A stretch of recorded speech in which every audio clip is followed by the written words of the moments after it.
For example, maybe some of the easiest polar curves to consider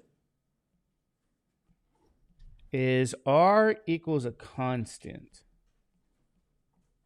Okay? Sometimes we write that as r equals, I don't know, a. And then the question's going to be, what curve is this? Okay, so we have r as a constant or a as a constant. I want you guys to understand that. And we're going to look at some other situation where theta is a constant. But I want you guys to recall some conversion formulas. Okay?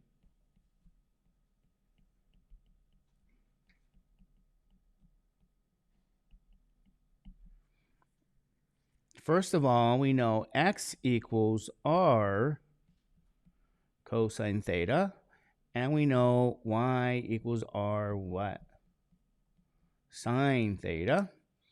We had x squared plus y squared equals r squared. And we had tangent of theta is y over x, where x could not be 0. And these conversion formulas, ladies and gentlemen, are the key. They're the key here to determine what curve this is. So I want you guys to kind of start to understand that these are a much more simpler way to graph curves. Right? So here's an example of what I'm talking about. So if r equals, let's say, 4, okay? And we want to know, hey, what curve is this? Well, we're looking at polar curves now. This is called a polar curve. And how we write this is r equals f of theta in general. Okay, so this is a polar curve. R is 4, and we want to know what kind of curve is this. And let's kind of think of what we can do. Let me just remind you guys here. If r is 4, I can square both sides. Okay, so I'm going to say r squared is 4 squared. We're just going to do what? Square both sides. I'm going to write that down.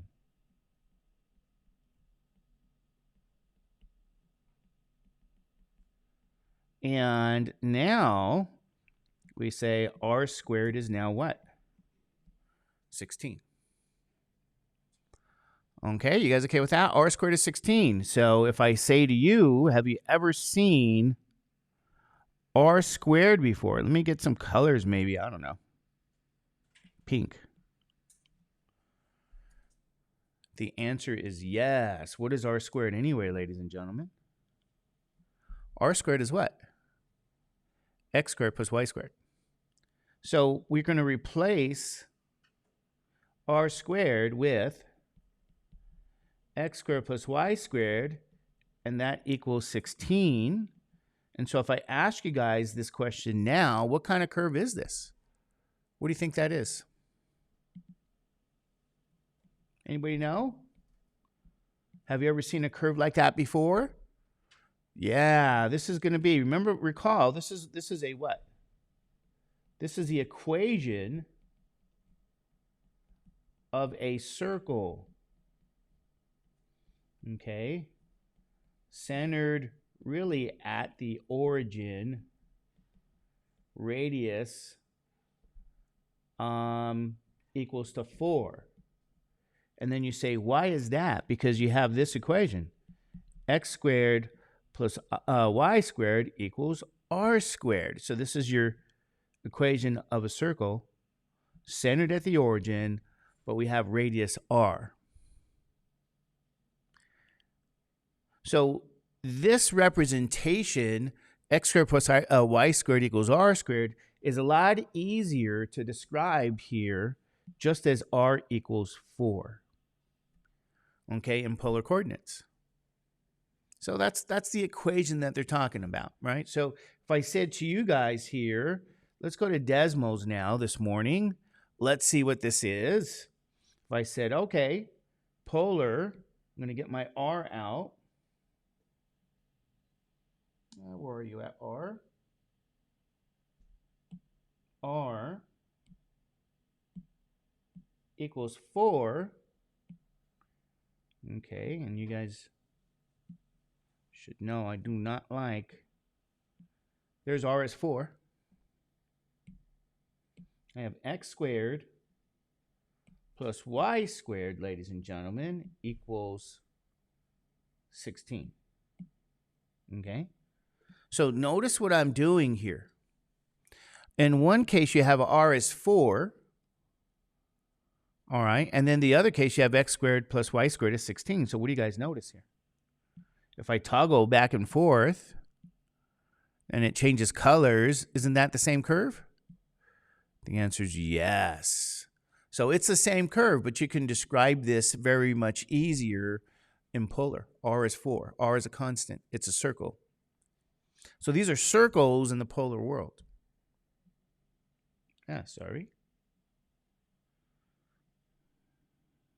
Anyway. All right. And I'm going to give you guys a note about this too here, right? Let's give you guys a note. This is an important note. We can have R be negative 4 in the polar world as well. Okay, because you have negative radius here. Okay, when they say, generally speaking, R is A right in here, they don't say that A has to be positive or negative. It's the only thing they'll probably say is A can't be 0. Okay?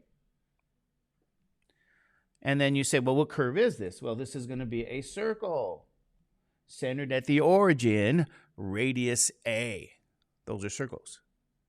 So if R is a constant, you have the class of circles here. Okay? Now, even if R is negative, this is what I want to get back to. Because if I square both sides, do you guys know what happens when you square a negative? Isn't R squared still 16? Right? So, okay. Now, if I said to you also, have you seen R squared before? The answer is yes. What do we know about R squared by our conversion formula? R squared is going to be really what? The x squared plus y squared. So, ladies and gentlemen, I'm going to dive into here what this is and say to you, well, what curve is this? That's the same exact what? Circle. Centered at, we do C, 0, the origin. The radius here is positive 4. Even though you say, well, can I say negative 4? Well, back in when you took intermediate algebra or even pre-calculus, remember, they always want your radius value to be positive here. But in the polar world, you can have a negative radius here. Okay, so you might say, how do you show that to me? Well, if you go to Desmos even, notice this. Desmos lets me change the radius value of my circles. You guys see this here? So if I go all the way now to negative 4 here, isn't that the same circle?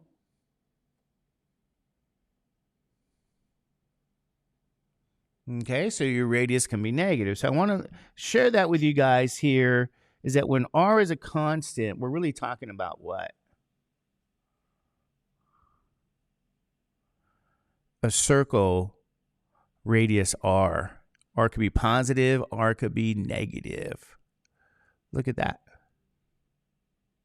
Negative 8. Positive 8. Okay, you guys okay with that? So that's how we actually take a look at these here. And then, so just want to let you guys know, there you go. These are circles. Centered at 0, 0, and the radius is the absolute value of A. Okay, so if they say, what curve am I? Well, you're a circle centered at the origin, radius A. And I mean, we could go further. We can dive deep into this, but we don't have time. I'm going to also share with you guys this, what happens when the angle theta is a constant. Okay, Like if they said, okay, theta, we said the letter over here, R is equal to A. Now they can say to you, well, what happens if theta equals a value B? Right? Like, for example, let theta be pi over 4.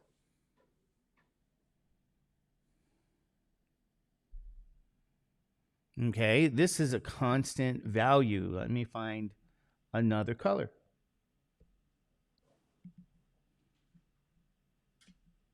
Okay, now you might say, well, what conversion formula do we use now when theta is pi over 4?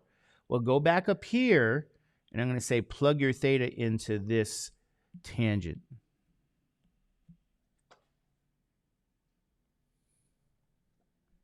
So if I plug my theta into tangent, if theta is pi over 4 constant, because that's a constant, then we say this is tangent now, not of theta, but tangent pi over 4 is y over x. Okay, now you can solve for x. You say, how do I solve for x? Multiply x to both sides, and you get tangent pi over 4 times x. But do you guys know what tangent of 45 degrees is? You should know this by now. Isn't this what? 1?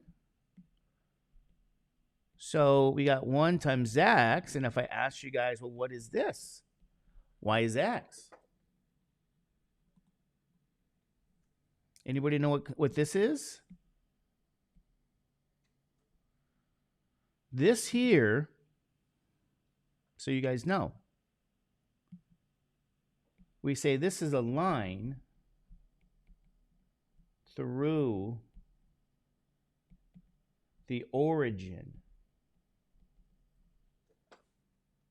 Okay, algebraically speaking, the slope of that line is what you guys are looking at here. Where the slope, if you guys remember from beginning algebra, is really going to be tangent of the angle theta.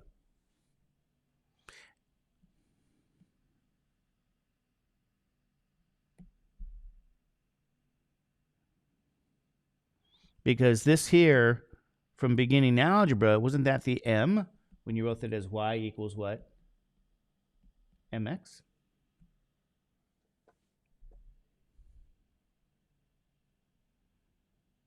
So they can change that on you guys, and I'm trying to find something here. There we go. Okay. So this is where you start. These are kind of like the fundamentals. Okay. And then to say to you, what happens if they give you another curve? Believe it or not, we'll go back to, we'll look at some circles and lines today, sort of. But they can give you another curve, like, for example, I'm trying to find it. How about something like this? R equals 4 cosine theta. Okay? They want to know, what curve am I?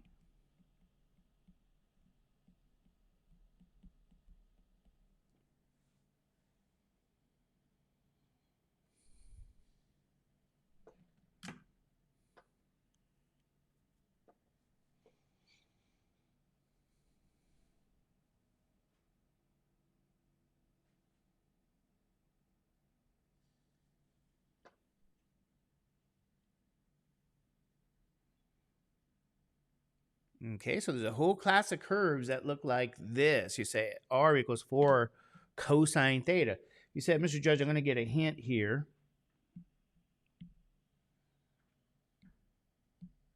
In decimals, R equals 4 now. Cosine of what? The angle theta. And I think, isn't there an angle theta somewhere here? Maybe not, but I have to spell it out, I think. Theta.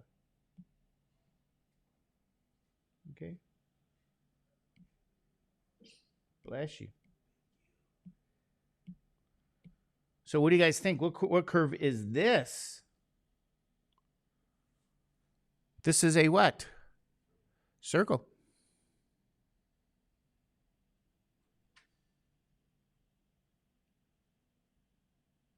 In fact, if I said to you guys similarly, R equals maybe 2 sine theta, and you could do 0 to 2 pi or 0 to 2 pi. This is also a what? Circle. And I can do this other R equals, so you guys know, maybe I'll put negative 6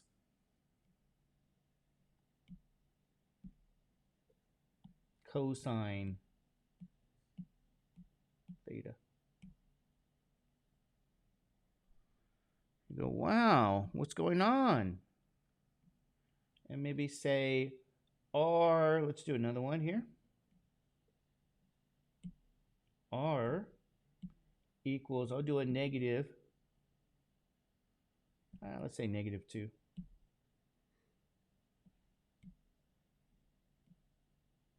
Sine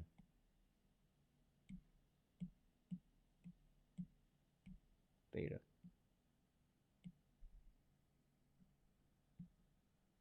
I'm going to go back and say negative, what, negative 4 as well? Yeah, I'll do negative 4. Who cares? And you guys know, I don't kind of, do we have another color here? Maybe blue. Yeah. So these are all circles. Is that right, ladies and gentlemen? Okay, you guys okay with that? So this gives us a family of circles here. And I think somewhere I do have some notes on that.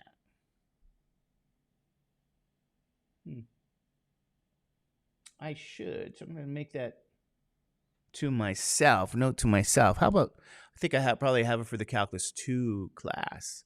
Let's look at the Calculus 2 notes here, ladies and gentlemen. Okay. Calculus 2. So, how do I get there? You go, what are you doing? Let's go. Let me share with you guys, like I said, you get to see some of this stuff in other math classes, by the way, which is why we go through it. And so let's go through 262. Because believe it or not, I have notes there too. Is it here in this? It may be on this other side here. Online transition, polar coordinates, polar curves maybe, calculus. Let's see what's there.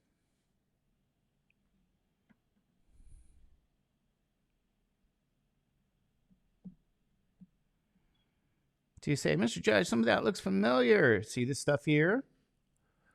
You see, so do we go over that in calculus too? We do. These are polar curves. Yeah, there we go. I got circles here. Okay, circles centered at the origin. And look at this. These are the same circles. So I knew I had this here for you guys. So, okay, yeah. So that's kind of what I'm showing that you guys. These are families of circles here, generally speaking. But you may say, how come you have odd and even numbers? Generally, it's going to be a cosine theta, a sine theta, because you're going to see what I mean by that. Okay. So these are going to be my circles, constant. This is the circles. R is a cosine theta, a sine theta. Then lines to the origin, believe it or not. Okay, other lines. So I can share that with you guys. And then we're going to talk about the cardioid. Anyway. So, okay. So I want to ask you guys this question here. Okay, r is 4 cosine theta. How can we show that this is a circle, even though we graphed it? Here's what you guys do. You're going to take that equation here. R is 4 cosine theta. You're going to multiply now both sides by r. Okay? And on the left side now, you get r squared will be, I'm going to just change the order, 4r cosine theta so you guys know. So I'm going to share with you guys what this is and where the equation comes from, okay? So you multiply both sides by r. Don't square both sides. If you square both sides, that's a dead end. Multiply both sides by r. And then let's ask you this question here. What is r squared? You guys recognize r squared? What do we know r squared is? X squared plus y squared. And that equals 4r cosine theta. Okay? All right, you guys okay with that? And then I'm going to ask you guys, can you recognize what r cosine theta is? This is a standard way to demonstrate what equation this is. You guys recognize r cosine theta? What's r cosine theta? Remember your conversion formula? R cosine theta is the variable x. Is that true? So wherever you see r cosine theta, you can replace this with a nice x, and now you get x squared plus y squared is really 4x. Okay? Now you may still look at this and say you don't know what this is, and that's fine. Okay? That's fine. But I'm going to ask you guys to do the following here. Okay? What you do now with this equation here is you are going to complete the square.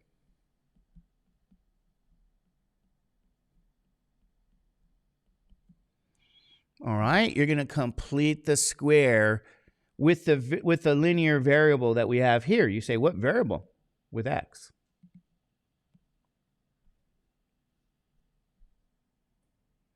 So do you guys remember completing the square? Maybe you're taking a pre-calculus course. Okay, subtract 4x from both sides, and now you get x squared minus what? 4x plus y squared equals 0. So you're still completing the square with that linear term, the linear variable here, right in there. So do you guys remember the completing the square process? You guys know what I'm talking about? Anybody know? What am I talking about with completing the square? Right? This is the value b. Okay, the linear term, that number is b. So you're completing the squared is done in a couple of steps. Step 1, you take the value of b and you divide by what? 2. So b, ladies and gentlemen, is actually -4 because it is this number right here. Okay, so you take that b, divide by 4, or sorry, divide by 2. B is -4. What's -4 divided by 2? Isn't that -2? You guys, have you guys ever taken, anybody here taken that course, pre-calculus? Nope. Okay, what about step 2 then? Do you guys remember what step 2 is? To complete the square process. You guys remember this from high school maybe? You take that number, which is -2, and now you square it, and that's going to be now +4.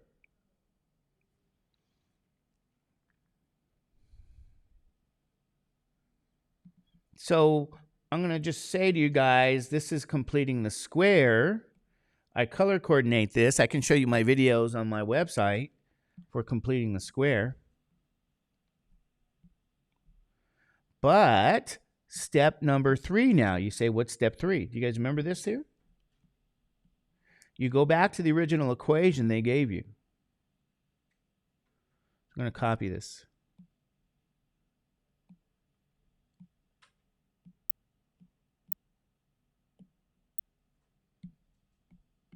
Okay? You go back to the original equation, and now you take the number found in step 3. Okay?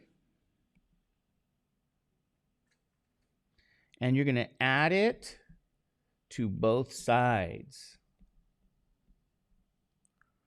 Okay, it preserves your equation. So that number you found in, sorry, not step 3, step 2, you add it to both sides. What that gives you is x squared minus 4x plus 4 plus y squared. What is 0 plus 4? Isn't that 4? Okay. So I want you guys to see this process. You add it to both sides. Do you guys remember what you do down here for these 3 terms? Completing the square? What do you guys do there? You're supposed to here now factor. This is a perfect square trinomial.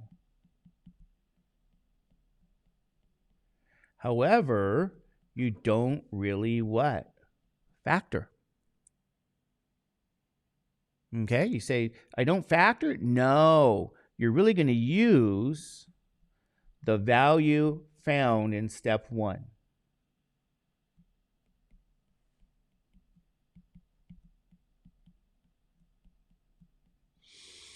So completing the square, this is what that means. Okay, you go, what do you mean the value found in step what? 1. What was the value in step 1? This is why I always color it red. What's the number?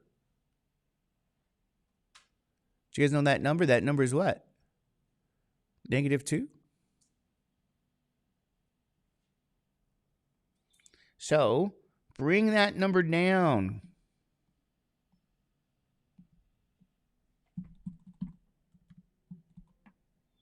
And paste it right in here. Okay. That is what you do. So let's ask you, what is this? What's this an equation of? Do you guys recognize it? This is an equation of the general, this is a general equation of a circle.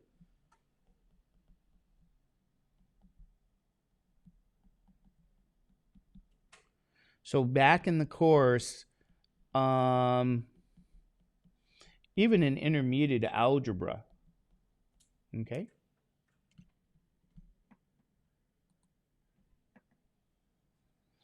The center is HK, and radius is R. Radius is that R value. So let's call that, let's name it radius R. And yeah, R is positive in those classes here. So that's the general equation of the circle. So you say, well, what's the center at? Well, my center is going to be at 2, and the y-coordinate is 0. So let me kind of bring that down here.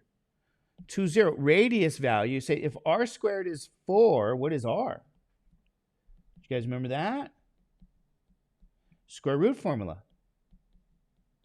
R is plus or minus square root of 4. R is plus or minus 2, but R is positive, so the radius here is 2. So my center of the circle is at 2, 0 here. And radius is 2. So when they say to you, hey, what's the Cartesian coordinate version of this polar curve? The original one I started here with, I gave you guys, what curve are we? Well, we're a circle, center at the origin, radius 2. So this is 4 cosine theta. Now, I usually write this for a trig class this way. So in this example, my A value is 2. That's the radius, so you guys know. Just to kind of throw that out. You know, even though it's not written that way in the calculus course, let's verify this in Desmos, right? That we have what? X minus 2 plus y squared is 4. So in Desmos, Ah, that's horrible. It's gone.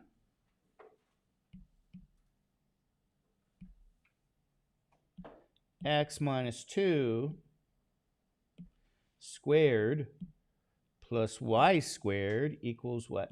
16, I think. No, what was the number? Is it 4?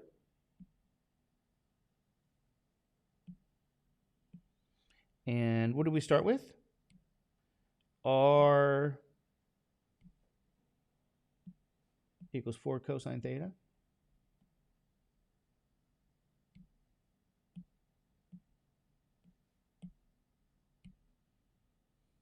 Okay. So take a look, ladies and gentlemen.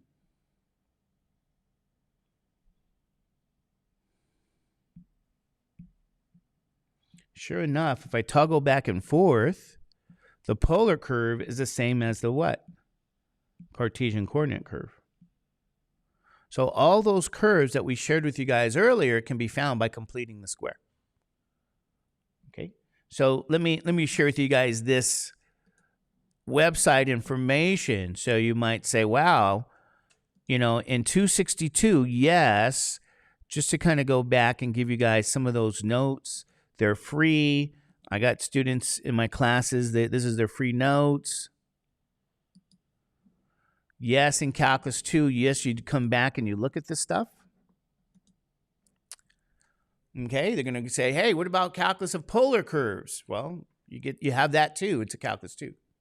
So you want to take your trick kind of serious. Anyway, let's wait for this to download. And I'm going to copy that link for you guys and share with you guys again. This is the circles we're looking at. Lines to the origin, lines, generally speaking. No, what happened to the circles? I think it's back up here in the family. There you go, family of circles. But I didn't write it as, the reason I didn't do that, let me express this to you guys here. It's easier to complete the square when that number is even. That's why I put 2a. And some of your examples I give you have 4a. But you can have 3 there. You can have an odd number. So it's really a, and that means the radius is a over 2. But anyway, let's put that in Desmos for you guys. Or not Desmo. Let's put that in the chat. So you can look over that. Now, if you said, what about this completing the square? Well, and back in Math 125, you go, what? 125? Yeah, there used to be a course, Intermediate Algebra.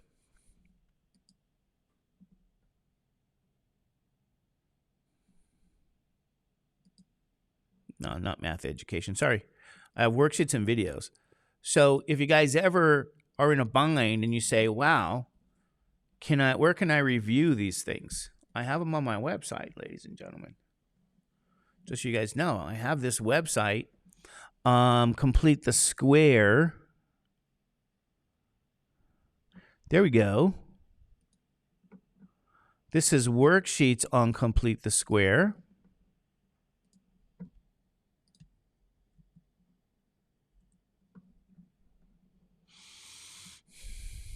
And you might say, what about a video on Complete the Square? Well, here's some videos on completing the square for those questions.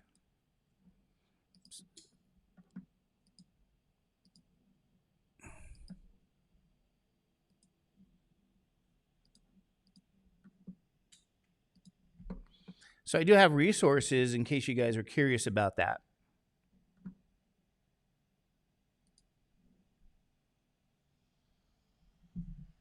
Sorry. Let me go back and share those resources here, okay? Completing the square resources, I just put the links in. This is 125. I go to worksheets and videos. Here's my resources on completing the square here. This is back when we taught all that stuff. And then if you said, I wanted to see the polar information you were talking about, right? Because you do see this again in Calculus 2 and physics courses. Where are we at? Polar. There we go. So I have a little review sheet there. And for folks, give them definitions of where things came from, color curves, and then I go through and talk to them about, here's the circles. This is what I'm saying here. You got circles there. So I go through that there as well. Anyway. But then I also have these curves that are some of my favorite curves. You guys know? You ever hear the phrase cardioid before? What's a cardioid?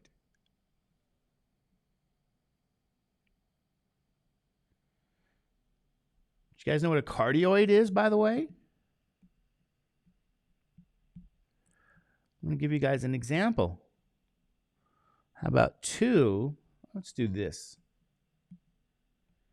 2 minus 2 sine theta.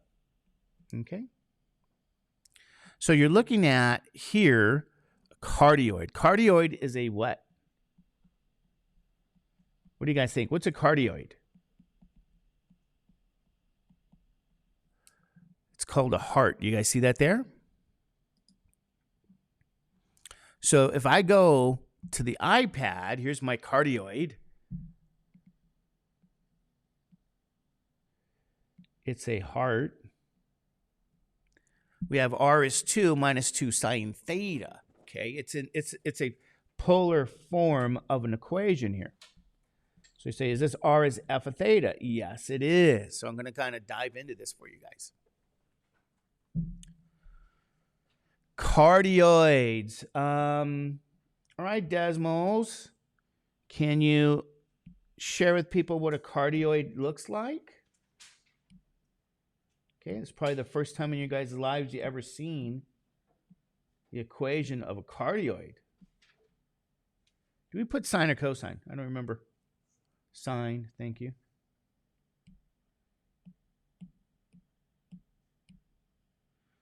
And what I'm going to do now here is I'm going to change my color. Okay, you guys see this here? This is what we call a what? Cardioid. What do you guys think?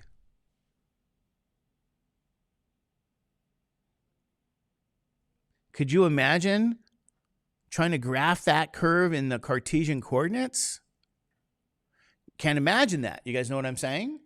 Can't imagine trying to graph this curve. R is 2 minus 2 sine theta. We can't imagine this. The reason we can't imagine this is because if I said to you, well, how do you describe this? How do you convert this?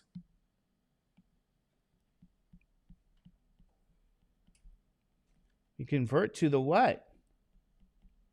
Cartesian coordinate version.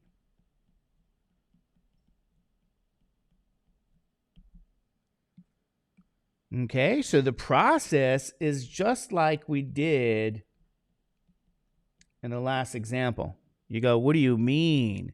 You can multiply both sides by what? By r. Okay?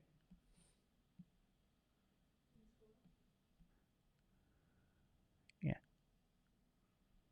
Okay, so just like we did before, we can convert by multiplying both sides by r. These are the cardioids. R squared becomes 2r minus 2r sine theta, ladies and gentlemen.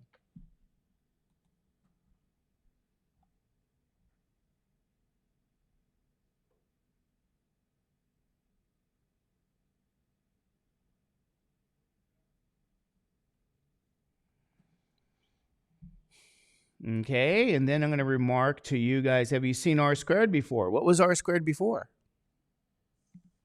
That was what? X squared plus y squared. Is that true? So I have to go all the way back to the beginning, and you go, okay. X squared plus y squared, wasn't that r squared? But don't you also have in that equation an r sine theta? You guys remember in this conversion, r sine theta? What is r sine theta with the conversion formulas? Isn't that the y variable? So r sine theta is the y variable. So you can go, okay, wherever I see r sine theta, what can I do? I replace that with what? With the y variable. So this is now 2r minus what? 2y. We're almost there, ladies and gentlemen. We're almost there. So what you can now do is add your 2y to both sides. And now you say, what do I end up getting? I get x squared plus what? Y squared plus 2y becomes what? 2r.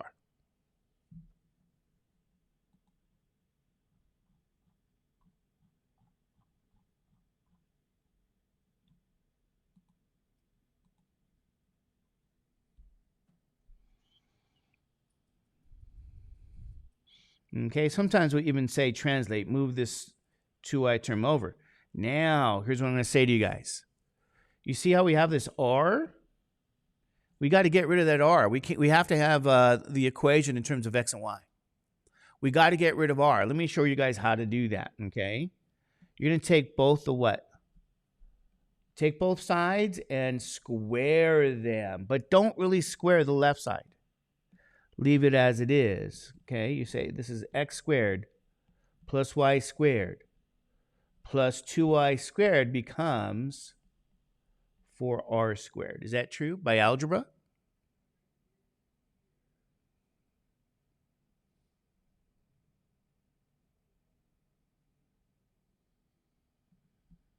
Do you guys happen to know what r squared is? Say yes. Have you seen r squared before? Whenever you do, replace it with what? X squared plus y squared. So, ladies and gentlemen, here's the moral of the story. Okay? X squared plus y squared plus 2y squared is really 4 times x squared plus y squared.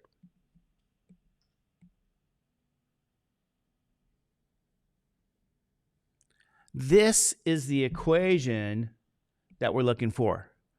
This is the conversion to the what? Rectangular coordinate system. X squared plus y squared plus 2y squared equals 4 x squared plus y squared.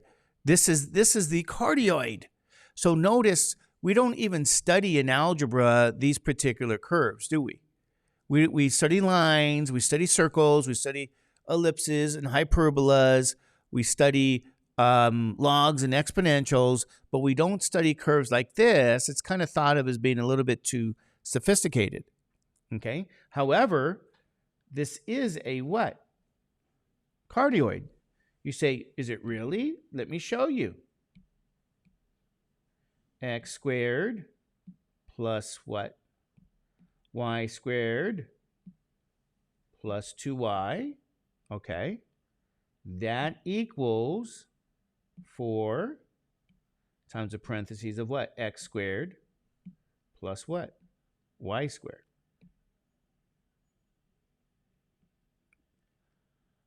Oh, we forgot to put the squared here. Okay, there we go. Well, that looks kind of cute. Is that right? Purple. So you guys can see here that, you know what? If I toggle back and forth, isn't that the cardioid? So you got the polar version and you have the what? What do we have? The Cartesian coordinate version.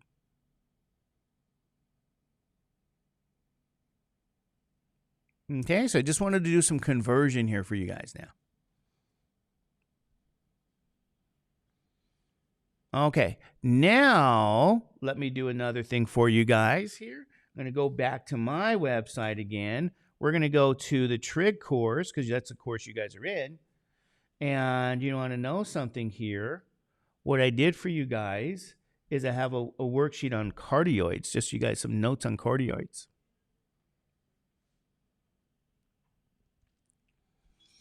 So notice how I started this. This is going to be the family of cardioid curves here. So if I go back now to the browser, so I can put that link for you in case you guys go back and look at these links. 241.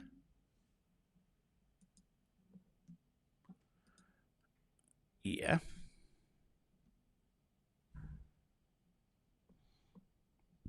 We have some cardioids somewhere. Let's go down.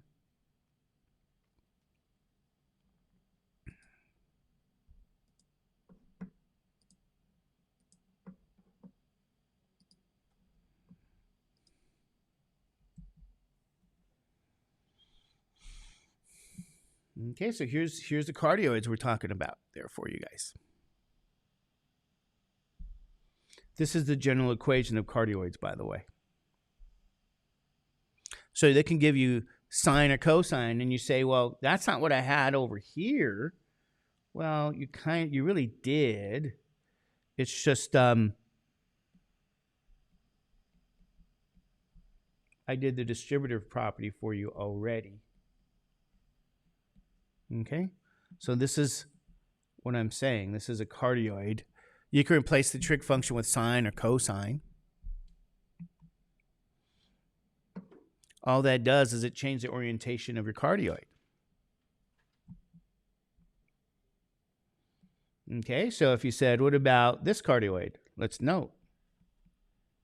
They said, what if they gave you r is 2, 1 minus cosine theta? Because we did sine theta, right? Well, it just changes the orientation of it.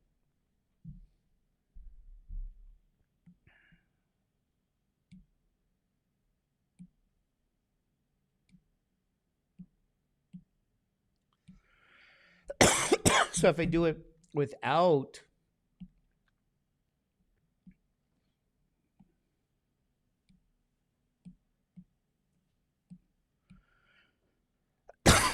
okay, let me get rid of the purple. Let me get rid of the red. It's kind of like a horizontal heart now, not a vertical heart. So I can change these things, even if I change the sign here. So what happens if that's a plus instead? Well, it's just on the other side now. Just like over here, what if I change that to a plus instead? It's now upside down. Okay, you guys okay with that?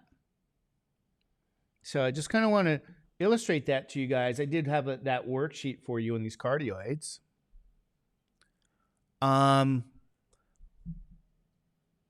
Let's see, what else did that worksheet say? See this here? Okay. See this original one we just did? Let me share with you guys the original one we just did. Okay. I'm going to bring this in to Notability.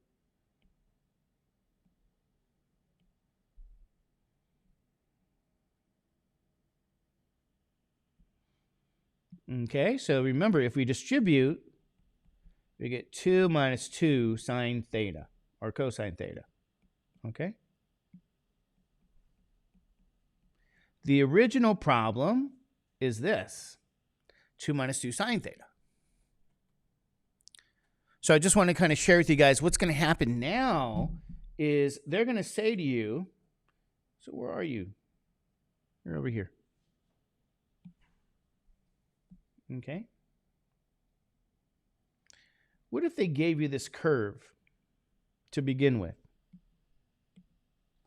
R equals 2 minus 2 sine theta. And they said to you they want you to do what?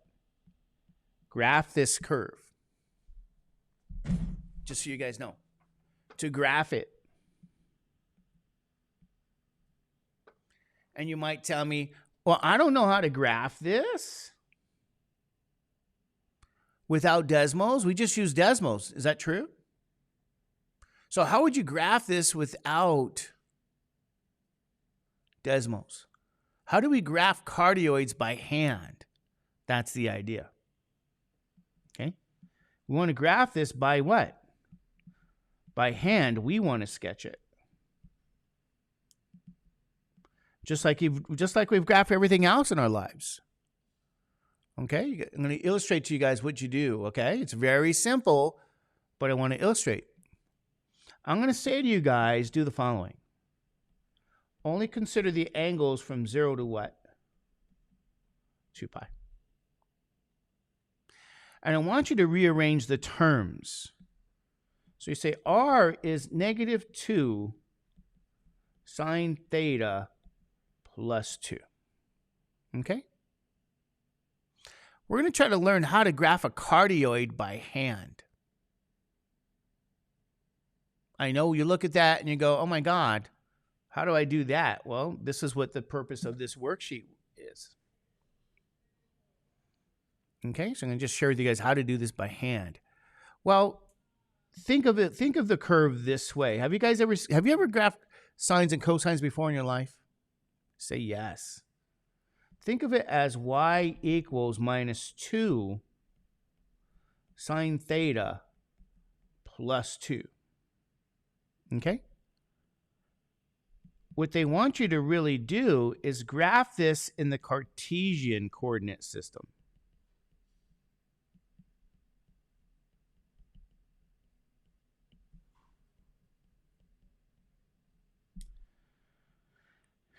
And this will be from 0 to 2 pi. So you're going to graph this in the Cartesian world. You guys already had a test on that. You know how to graph sine. You guys know the effect of, you have the amplitude. What's the effect of what? Minus 2. And then what is this here? If you guys remember, outside here, you're going to have to do what? Remember what this is? That's going to be a vertical shift. That's up 2 units. So you say, what do I shift? You're shifting the sine curve. So you're going to graph the sine curve reflected about the origin and shift it up 2 units. That's what you guys see right here, by the way. Okay, so this is what I did for you guys. I did that graphing already. So you say, is this how my final is comprehensive? Yes. You say, I'm going to have to know how to graph? Yes. So this is the graph from 0 to 2 pi. This is a restricted domain, okay? So yeah, you have to go back and review that. Now, let me focus on this. You guys have some very interesting things to think about, okay? This location and this location. This location and this location. Remember, this is really r versus theta. Okay, because they gave you, you're going to graph this as if this was on our Cartesian coordinate system. And you say, why do I do that? So you can actually determine r and theta like we're doing now. Okay, every one of these points, you got r versus what? Theta.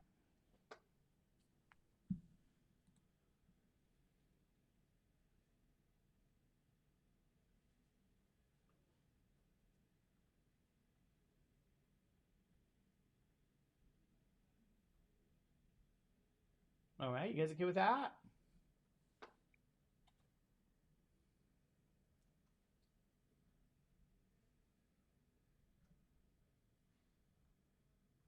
Okay, so far so good. So can you guys tell me, what is this location?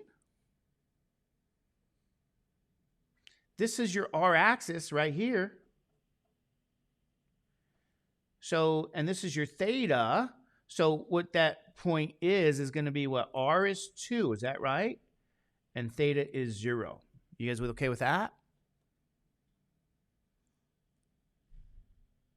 Over here, your radius is 0, and then theta is what? Do you guys remember all these important points when you graphed? Okay. What was this? Isn't this pi? This was what? Pi over 2, and this was what? 3 pi over 2, and then this is 2 pi. You guys remember those details here? So that's back. That's when you graph sine. That's only one cycle of sine. So graph the 1 cycle assigned here, and then now this point is going to be the radius is 0, and the angle is pi over 2. You're going to peel off those points here. This is the key here.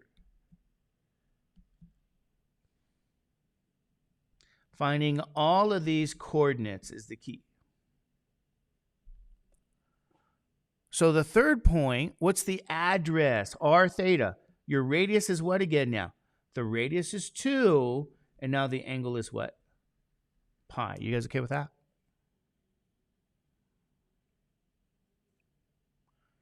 Here, the radius is 4, and the angle is 3 pi over 2.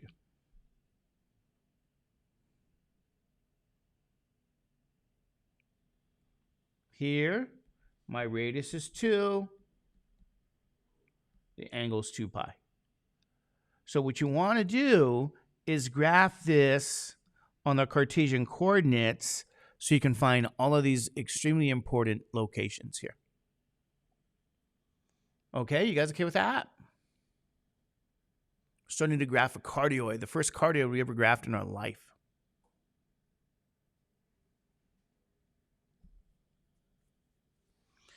All right, now, here's what you guys want to also do. Focus, ladies and gentlemen, on, for example, these particular regions. Call that region 1. I'm going to change my colors. Call this region 2.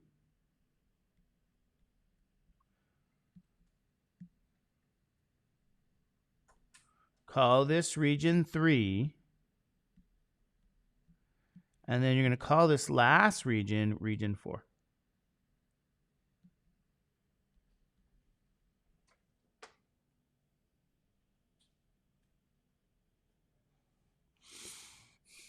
Okay, so label your points. Think of your regions on this.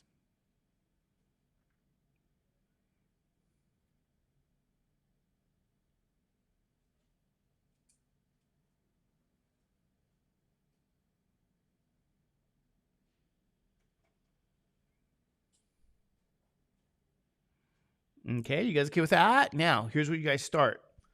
Remember, this is r theta. Plot that first point, 2, 0.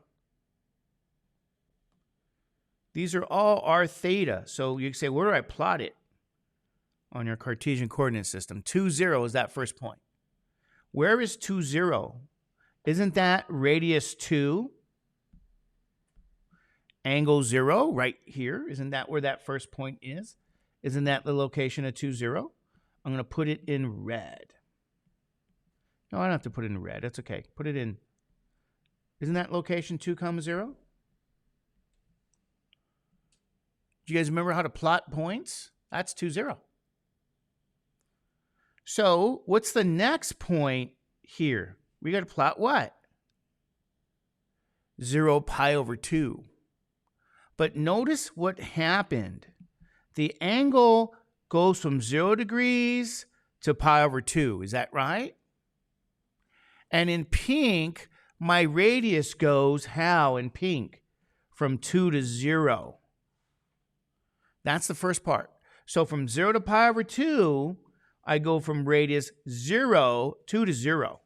So here's my polar axis. Here's what I'm saying to you. From 0 to 90, this is the angle, 0 to 90, what happened to the radius? It went from what? A radius of 2 to 0. That's that first region 1. Okay, so this is that region 1. I look at the angle going from 0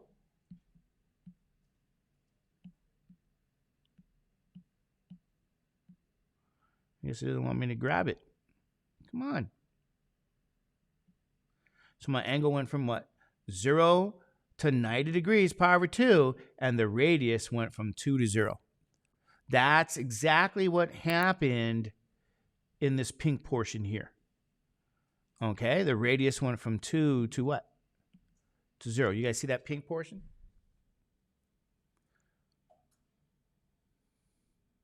Now, what about the next portion here? Your radius now goes from what? Pi over 2 to pi. And you go from 0 to 2. So the next point is at 2 pi. And it's in green. So you go, okay, so you're going to rotate from 90 to pi. Pi over 2 to pi. If you have to write it down, write it down.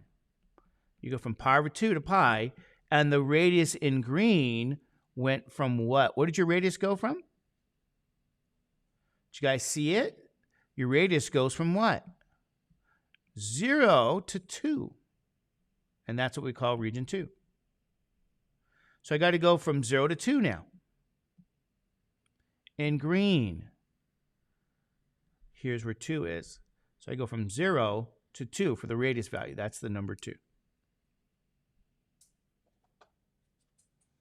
Okay, you guys okay with that? You got to read those important locations and see how your radius changes. Now, what's going to happen now is you're going to go rotate from what? How do you guys going to rotate? You rotate from pi to 3 pi over 2.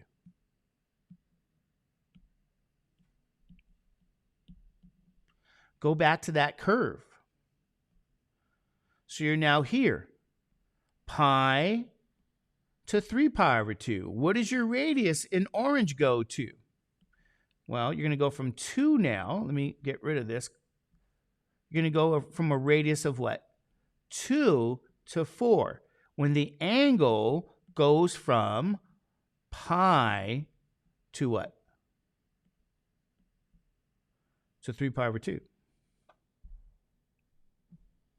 Okay, so you're looking at the orange now. Angle goes from pi to 3 pi over 2, 180 to 270.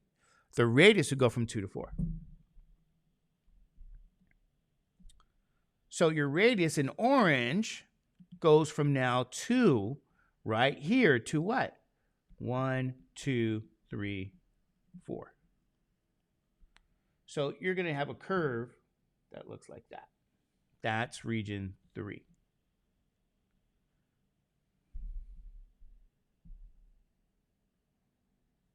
Okay, the radius went from 2 to 4. Now over here, you're going to go now from 3 pi over 2 to what? To 2 pi.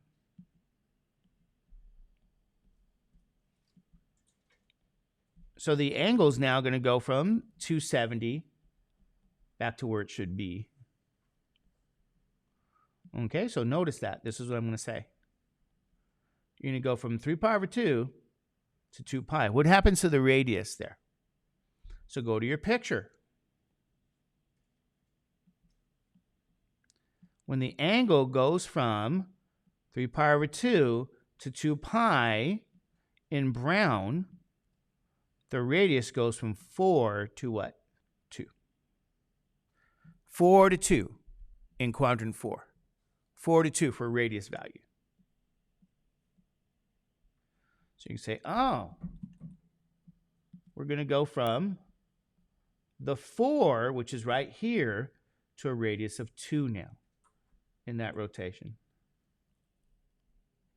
This is that portion called 4, region 4. So I want you guys to take a look in summary, okay?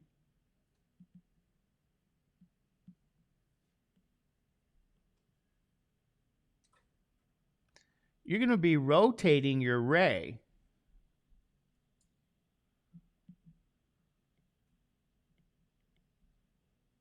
to quadrant right here, 0 to 90, 90 to 180, 180 to 270, and then 270 to 2 pi. You want to see how your radius changes. And that's found by graphing here what you just did. R equals, this is the R, ladies and gentlemen. You can think of it as Y, but it's really R. You graphed it in the Cartesian coordinate system. and you got all of that information. So this is your first exercise in your life into graphing what? What's that shape? It's not pretty, but it's a cardioid. That's how you graph cardioids. And ladies and gentlemen, I put the picture right here because in Desmos, they can do things with the radius and, you know, with the, what do they call it? The aspect ratio of what you're looking at. So you get a nice, more beautiful what? Cardioid here. But that's this is where it comes from, ladies and gentlemen. That's what Desmos does. It graphs those points and it sketches this relationship. So what I have here is a lot of other curves. And you can see, oh, here's another cardioid. It's a family of cardioids. 3 plus 3 sine theta. Okay, originally, they might have said, okay, this is 3, 1 plus sine theta. Okay. You can do the same with this one.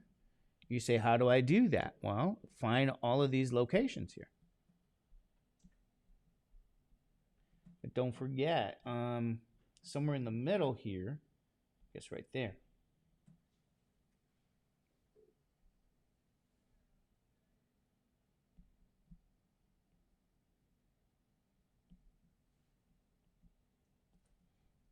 You got pi over 2,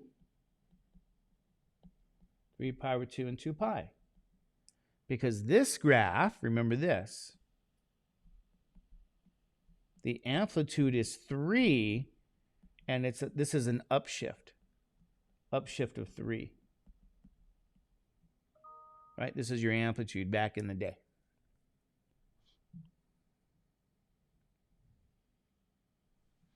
That location was 3, 0.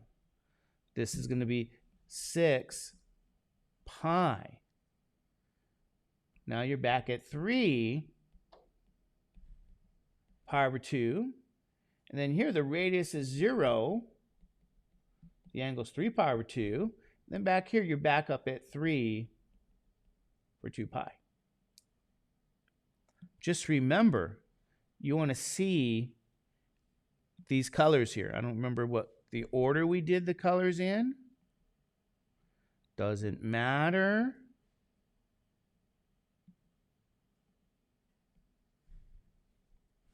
Okay, but the key here is to sketch this. 1, 2, 3, 4. Okay, so graph this one cycle of 3 plus 3 sine theta on the Cartesian coordinate system. This is r versus theta now. And you're going to see in the quadrants, you go from 0 to pi, what happens to the radius? You start at 3, and it goes to 6. So that first rotation, 0 to pi, I'm sorry. That's not true. This is 0 to what? Pi over 2. Ooh. The first quadrant, 0 to pi over 2, and this is pi. Okay. So when you go from 0 to what? Pi over 2, what does your radius change from? 3 to 6.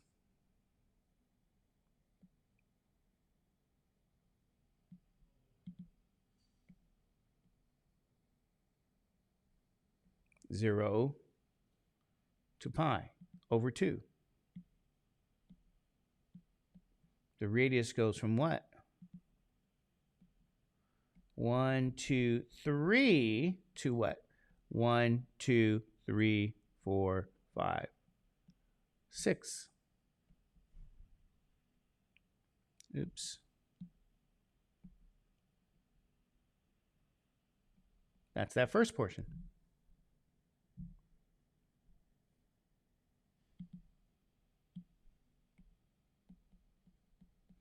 As you rotate from pi over 2 to pi, you're going to rotate here. What happens to the radius? Right?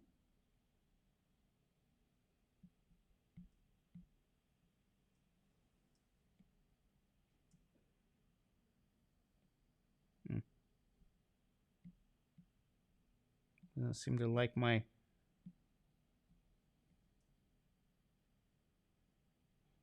Oh, okay, whatever. Pi over 2 to pi, what happens to the radius? Now, it goes from what? Pi over 2 to pi, the radius goes from what? In gray now, it goes from 6 to what? 3. 6 to 3. So as you rotate in gray, you go now from 6 to, where's 3? 1, 2, 3 over here. Okay? So rotate from pi over 2 to pi now. I'll keep a smaller one. You did this. Now you're going from pi over 2 to pi, 3 to 6. Now you're going to rotate from what? Pi to what? 3 pi over 2.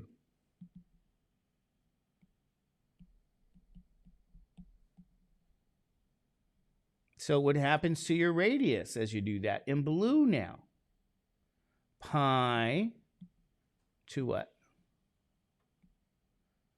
This point 3 pi over 2. The radius in blue goes from 3 now to 0. So pi to 3 pi over 2, you go from 3 to 0. Now you say, what does that look like to go from 3 to 0 in blue? Well, you're going from this point to 0.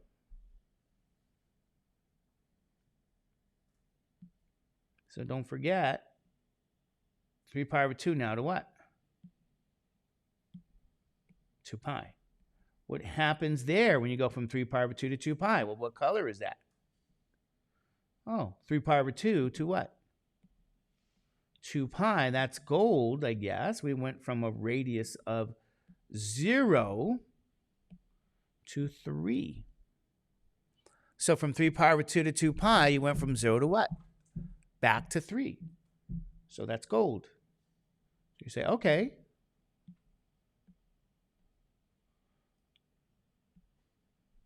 Back to 3, because that rotation right in here. 3 pi over 2 to what? 2 pi. So here's my special regions again. I guess I have to go back to my colors. I didn't label that 2. This is 3. And then here we got 4, ladies and gentlemen. And then I shared with you guys the most beautiful version in Desmos here. So this is Mr. Judge's version. Okay, let's get our pi over 2 over here. And then over here is our Desmos version. Isn't that a cardioid upside down heart? So ladies and gentlemen, this is how your first introduction to sketching polar curves here. Okay, now if you wanted, you could do this cardioid stuff. How many did I do? 4. Yeah. So if you guys wanted, you go, oh my God, what's homework 5? Worksheets and videos.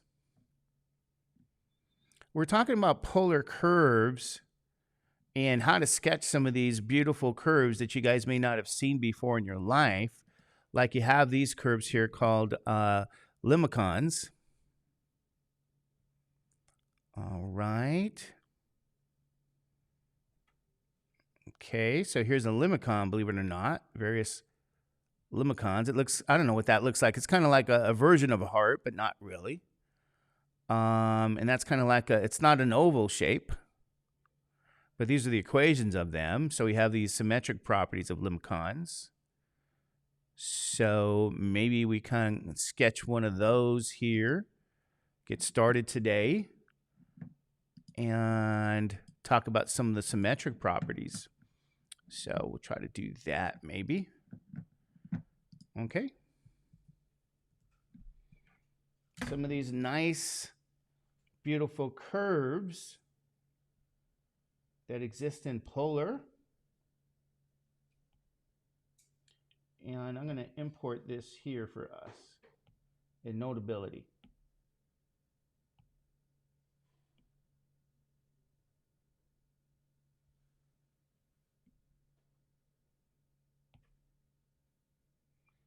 That's a lemniscate. I'm looking in my There we go. Let's look at some limicons here, okay? So let's go over to the iPad. There it is. And this is what's known as a dimpled limicon. And notice how we describe this here. All right, so R is A plus or minus B cosine theta. A and B are different. This is, if A and B are the same, okay, so I'm going to say A is not the same as B. If they're the same, we're talking about what we looked at yesterday, cardioids. So cardioids have that A and B, very, very similar equations. Now, if you said, what about this? A has to be bigger than B here. So these are what we call limicons. Okay, so you got some values A and B here. So I want you guys to focus on that. Here's your A value.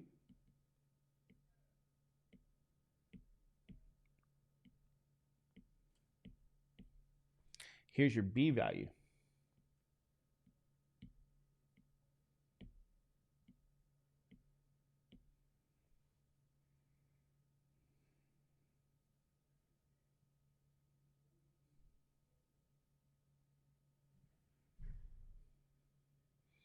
So if A is bigger than B, then you have what's called a dimpled limicon. You got this little dimple, okay? And then you have these that are like convex limicons.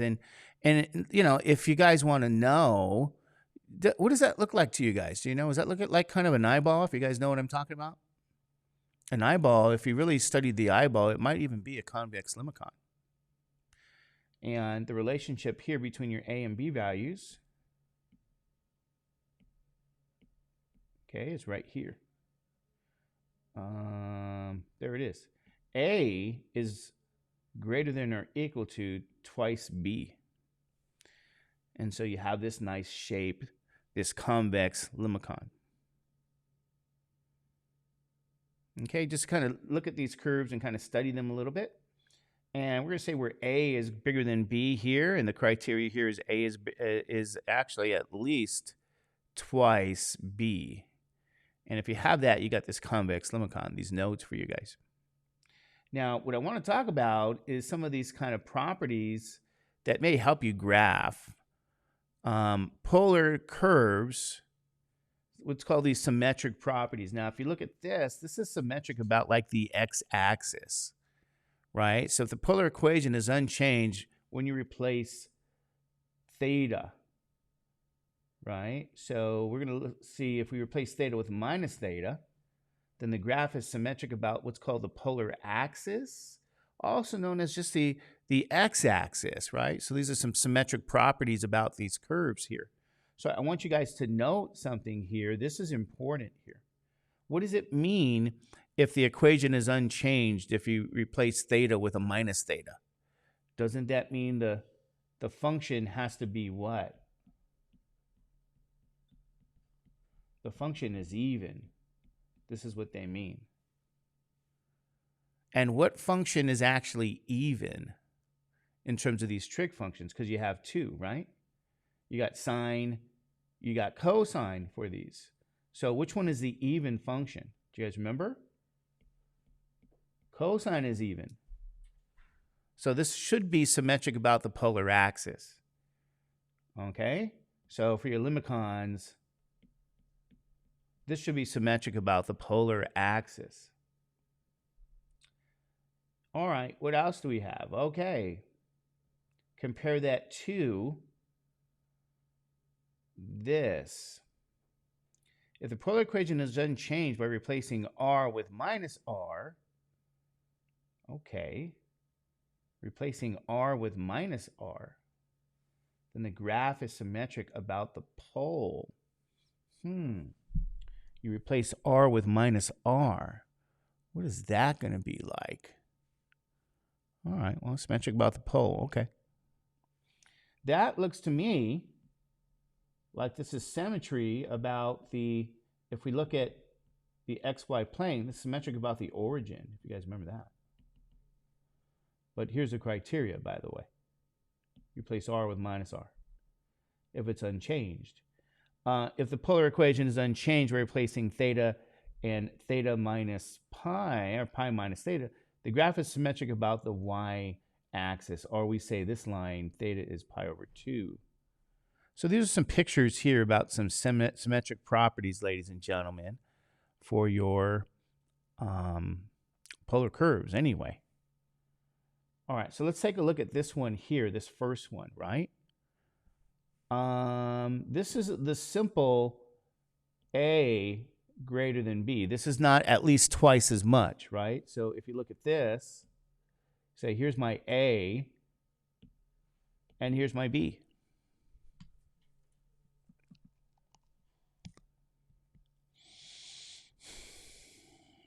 So this is a dimpled limicon. I want you guys to note some symmetric properties on this here, right? Let's note that R is 4 plus 3 cosine minus theta. If we replace theta with minus theta, okay, replace your theta with minus theta, and the equation is what? Unchanged. So this is symmetric, ladies and gentlemen, about the polar axis, or I should really just say about the x-axis, right? So you might say, why do you care about this? Why would we care about this kind of knowledge, right? Well, when you try to sketch the curve, let's say they said to you guys, sketch on your own, right? You want to sketch this on your own, and you go, okay, well, let's sketch it on our own. Then you only have to sketch from 0 to pi, right? You say, what do you mean? That's helpful to know. So generally speaking, we only have to sketch from 0 to pi like there. If we can do that, get in there. 0 to pi. Okay? So you sketch the top half this way, 0 to pi. And I guess we'll use, well, whatever color that is. You just sketch the top half. And by sketching the top half, because it's symmetric about that x-axis, you just use your mirror and you get the other half. Okay, so that's kind of the idea of how to do this. So remember what you did yesterday, right? This is the graph. R is 3 cosine theta.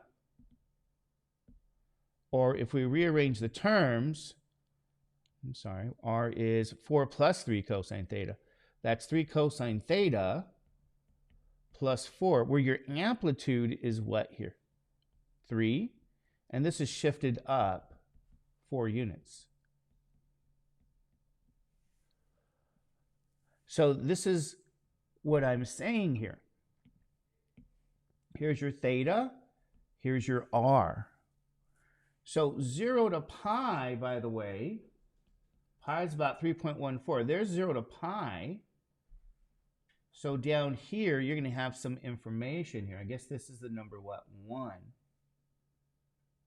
And up here, this is going to be the point R. It looks like it's going to be 7, right? R is 7, theta is 0. So where is halfway? It looks like it'll be here. Pi over 2. And it's 4. So R is 4. Pi over 2. So we have some nice information. I guess we can change colors here. Maybe brown and then silver here. Right? Think of it like we did yesterday with the cardioid. That's portion 1. This is portion 2. Remember, we only have to look at 0 to pi because it has some symmetric properties, right?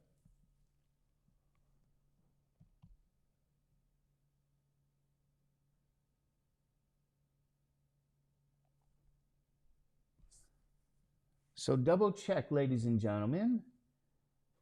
You know, so you might say, well, how did they do this? Notice this. How did they sketch that kind of curve? Right?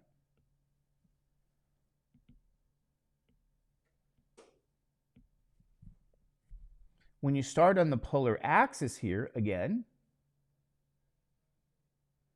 that first location has a radius of 7 for that 0-degree angle. Is that right? This is r theta. Remember this r theta, so you guys know here. So this is the starting point we're referring to. And as you go from what angle? From 0 to 90 degrees, your radius went from 7 to 4 when you go from 0 to 90 degrees here. All right, so you guys say, okay, 0 to 90. Okay, so 0 to 90, notice my radius went from what? It's now 4. There's the point there. So we're sketching here that first 0 to 90 here. Your radius goes from 7 to 4. That's how that's region 1. So this is kind of how they want you guys to look at this.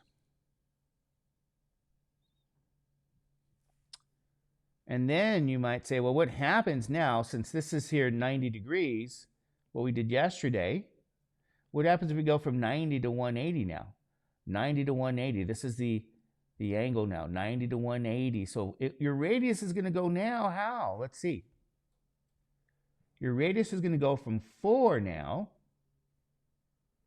Oh, we didn't label this point. Let's label it. What's that location? Radius is 1, angles pi. So ladies and gentlemen, when you go from 90 to 180, make sure your radius goes from 4 to 1. So we're reading that location.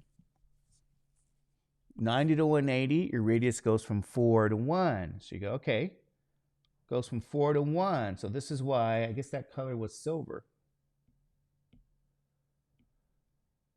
We have to go from a radius here now in this quadrant from 4 to 1. And so that's why this is the location 1 here. So really, that information about symmetry was helpful. Right? And I'm going to, there we go, I guess. Because all you got to do is duplicate the bottom portion, use your mirror or the property of symmetry there. It's symmetric about the x-axis. So you put your mirror here and you just reflect.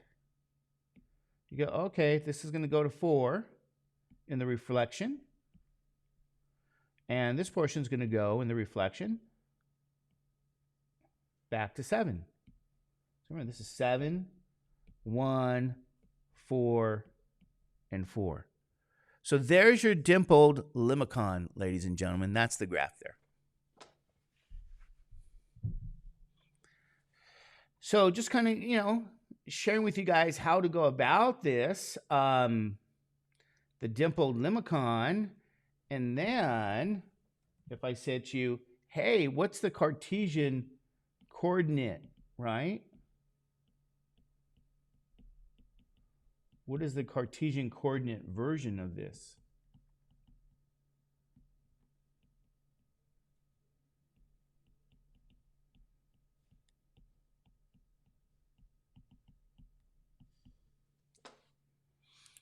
Right? So if they say, we want you to draw that, what's this in terms of x and y now? R is 4 plus 3 cosine theta. So R is 4 plus 3 cosine theta. I think we can go to here. Let's kind of do some algebra. R is 4 plus 3 cosine theta. How do we convert? Do you guys remember? How do you convert these? What do you guys do to convert?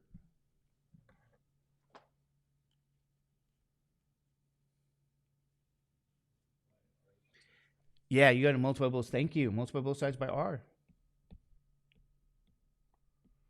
Right? And what are you going to get? You're going to get what?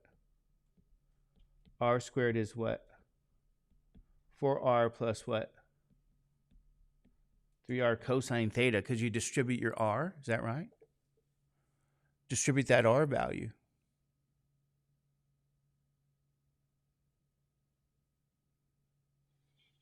And if you do, we got R squared here, and we got R cosine theta. What do you guys replace those with? Do you guys remember? R squared is going to be replaced with what? Good. You can get 4R plus 3 times what now? Replace this R cosine theta with what? with x. Is that true? You guys okay with that? All right. Now subtract your 3x, and you get x squared plus y squared minus 3x is 4r. Let's move that around.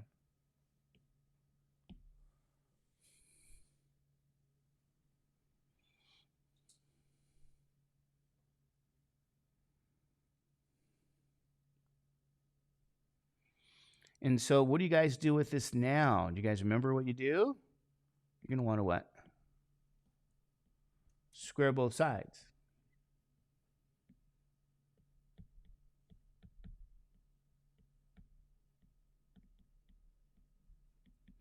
That's going to be 16r what? Squared. Is that right from algebra? 4r squared, and then you say, oh, okay. Looks like we have an r squared there. We replace that with what? X squared plus y squared. So you're going to get x squared. Let's write it down this way. Get the x squared plus y squared minus 3x squared will equal 16 times x squared plus what? Y squared.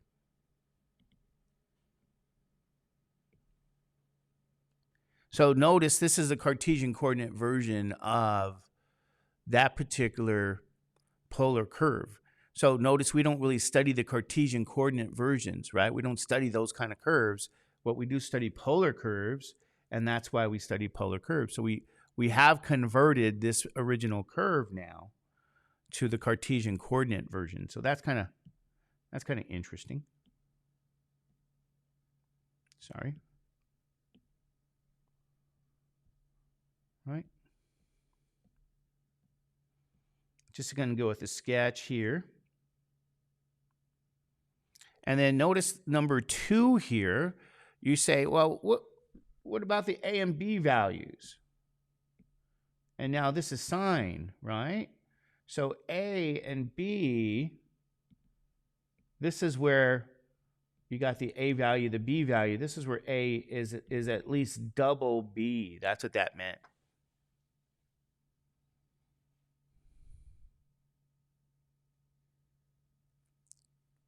But if I asked you guys, take a look at this curve now, right? What kind of symmetric properties do you have here? Just to kind of point this out. How is this symmetric?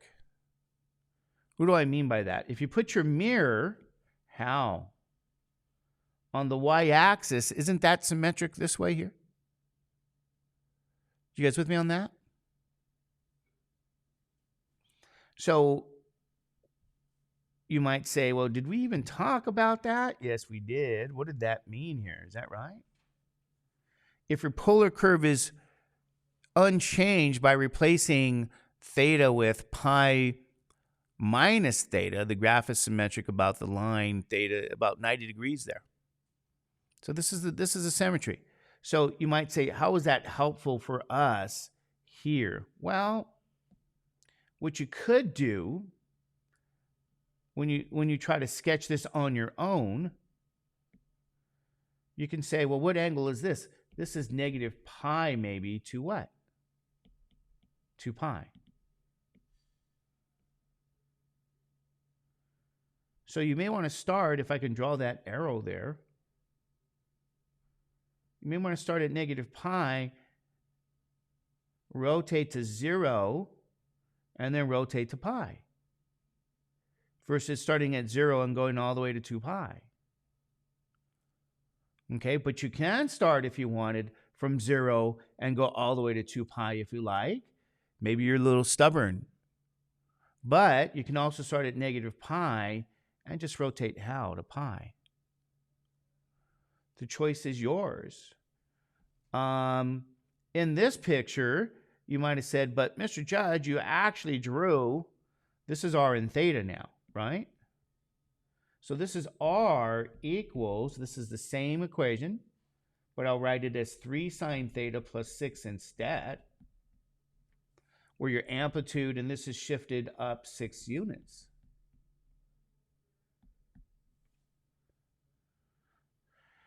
So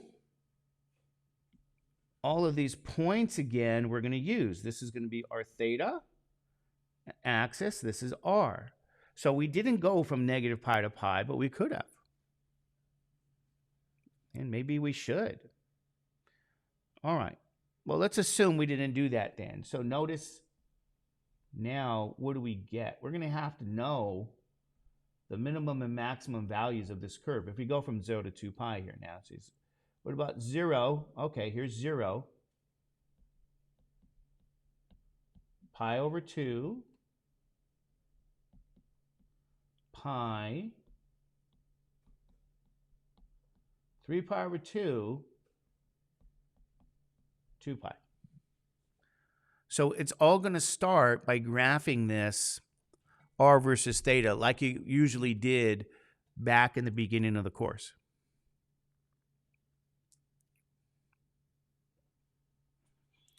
But we got to know what these points are. This is going to be, radius is 6 now. This is a 6. Angle is 0. This is going to be, radius is 9. Angle is pi over 2. So we're going to see how that works. Then we're back to radius is 6. Angle's pi. And this is where the radius is 3, ladies and gentlemen. Angle's 3 pi over 2. Radius now here is 6. Angle's 2 pi. So you do want to locate all of those points again, ladies and gentlemen. And that's kind of like why we did that in the beginning of the course. So if you're not going to use symmetry, and that's fine. When I first learned this stuff, I didn't use the symmetry. I went from 0 to 2 pi. But the symmetry is there just in case, right? So I'm going to try to get my colors out, right? So I don't know. We'll use pink. Maybe blue. Silver. And then what here? Gold or brown, however you want to look at that.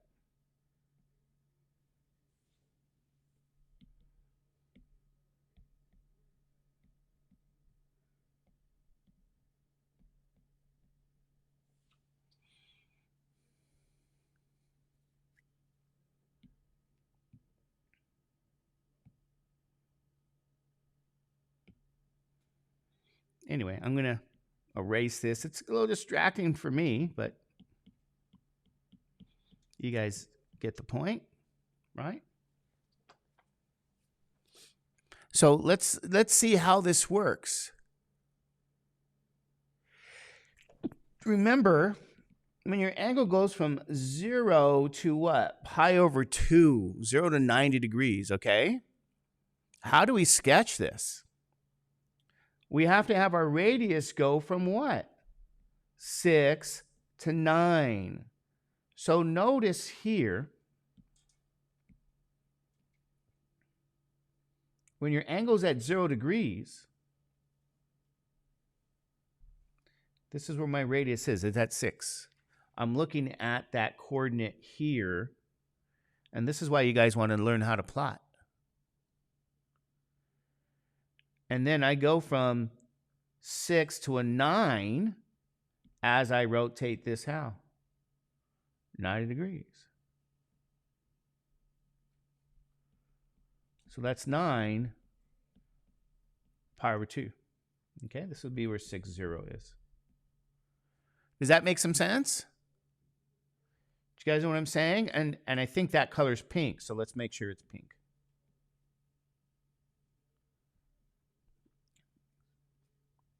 So that's the first part. So for the second part, what's the angle? We'll go from 90 degrees to what? To 180. And my radius goes from 9 now back to 6. So you go from 9 to 6 now. So this is why when we rotate here to 180, radius goes from 9 now to what? 6. That's 6 comma 180 there. And then that color is blue.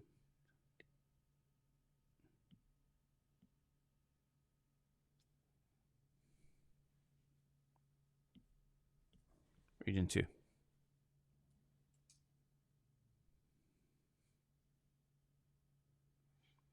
Okay, now for 3, notice the angle. The angle goes from what? Pi to 3 pi over 2.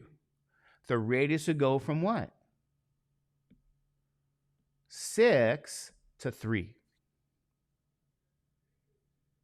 Okay. So this is why when you rotate to 3 pi over 2, the radius now is at 3 here. So this is radius 3, angle 3 pi over 2. And that color, I guess, was silver here. So, and that's portion 3. All right. So this is how we graph. Okay, now we're going to go from the angle 3 pi over 2 to 2 pi. And then now the radius is going to go back to what? This is now gold. The radius goes back to 6. So we go from 3 to 6. So the last portion, radius goes back to where you started. And that's the gold portion. So, ladies and gentlemen, I mean, you could label this as 4.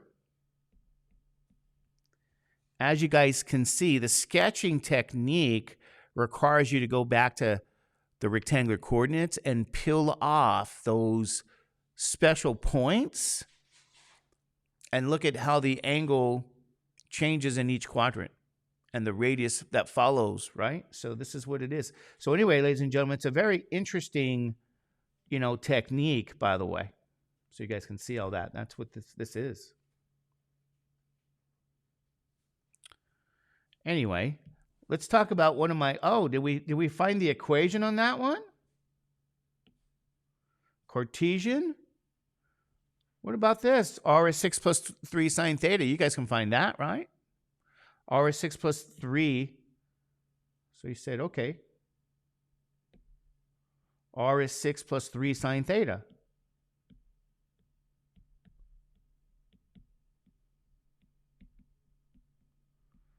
All right. So you say, well, what do I do now to get the Cartesian coordinate?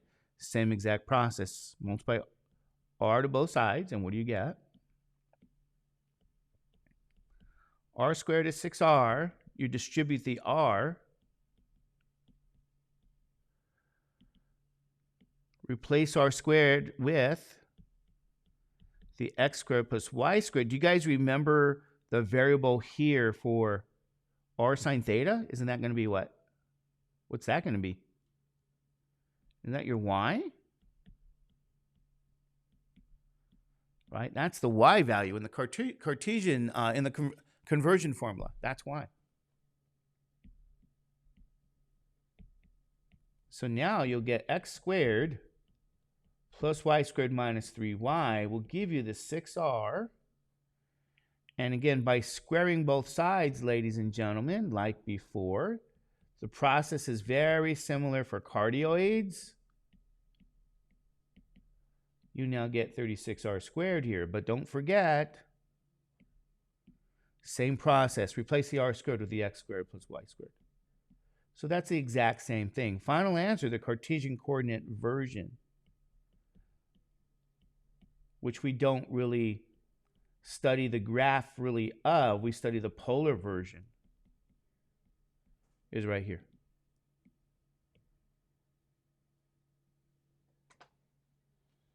There it is.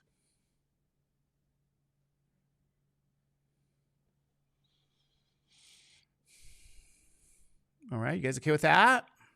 That's exactly the same what you guys did before.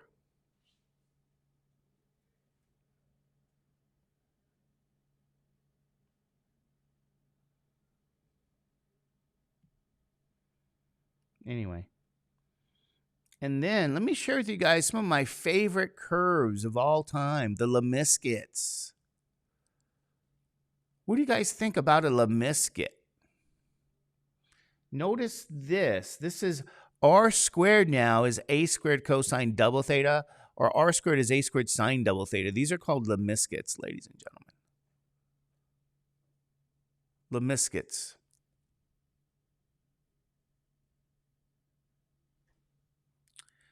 And I got a couple of them. That's, you know, that's just the general family, and a is any a is not 0, by the way. Guess I should say that, but okay.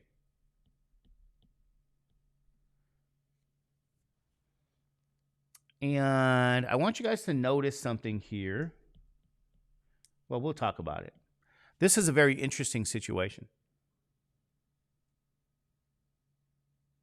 Favorite. These are symmetric properties again. And if I say to you guys, this curve is a lemniscate, but what does it look like to you? Does it look like the infinity symbol?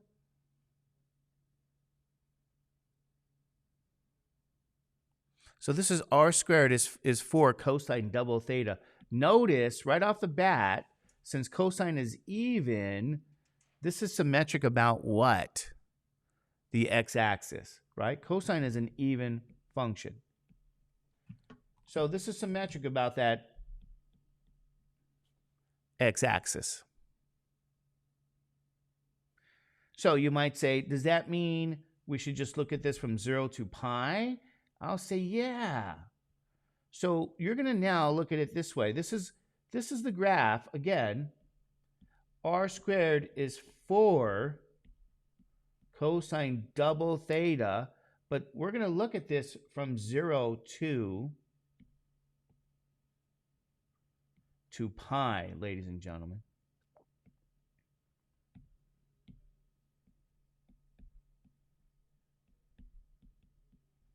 Because of that particular symmetry, right? We're going to cut out our work. Now, this is going to be a very, very interesting scenario here, because this here is the theta axis. This is y. Or I should say, not really y. This is going to be r squared. Okay, so you have this r squared here. But how this problem is a little different, if I go back and recall, remember this k value, right? What does that mean about my period? Period is 2 pi to what? What's that k? 2. So one full cycle is 0 to pi.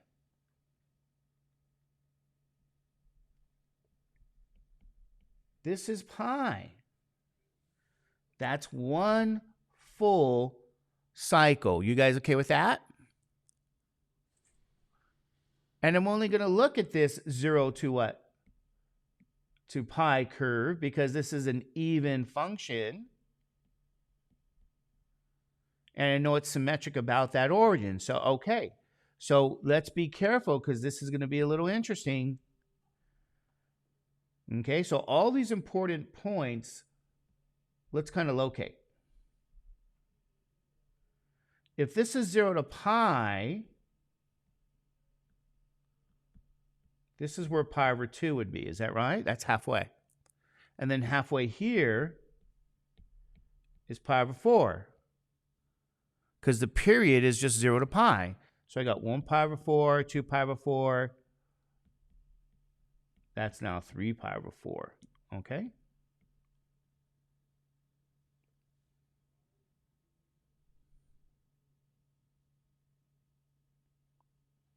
But I want you guys to be very, very careful here.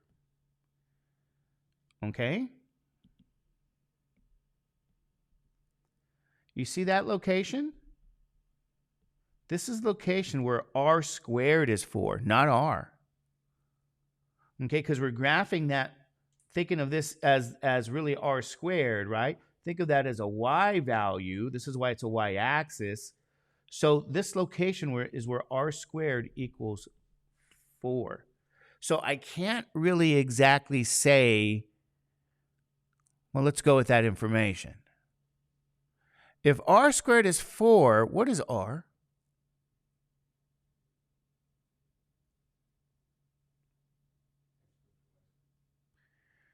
Yeah, if r squared is 4, r is going to be what?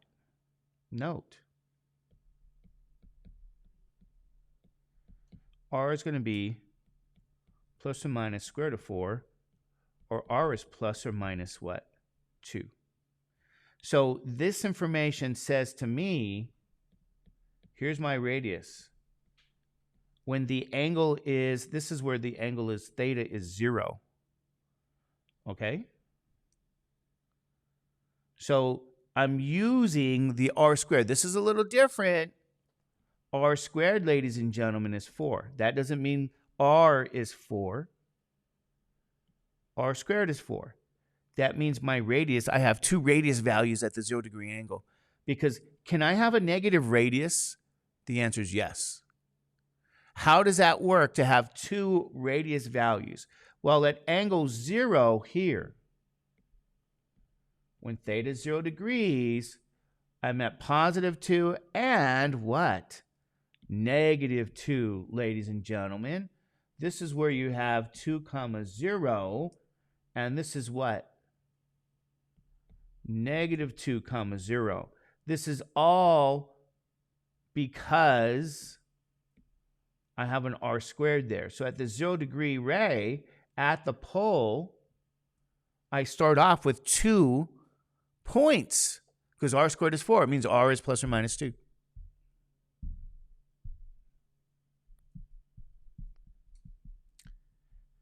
That's important to know, okay? So now you say, okay, but my radius is going to go now from 0. What's the angle now? Right here, pi over 4. So that means r squared is going to be 0 at pi over 4. Well, that's easy. That means r is 0 at 45 degrees. So you're going to rotate your ray 0 to 45 degrees. And what happens to the radius?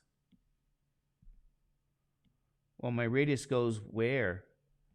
To 0. This is the pole. But I want to remark, I'm going to color this pink. Let's make sure this is pink here. This is what we call region 1. Going from a 0 degrees to a pi over 4. Remember, these are all r squared values. So how does that work? You say this works this way. We went from 0 to what? But it's also the other way. Let me go back.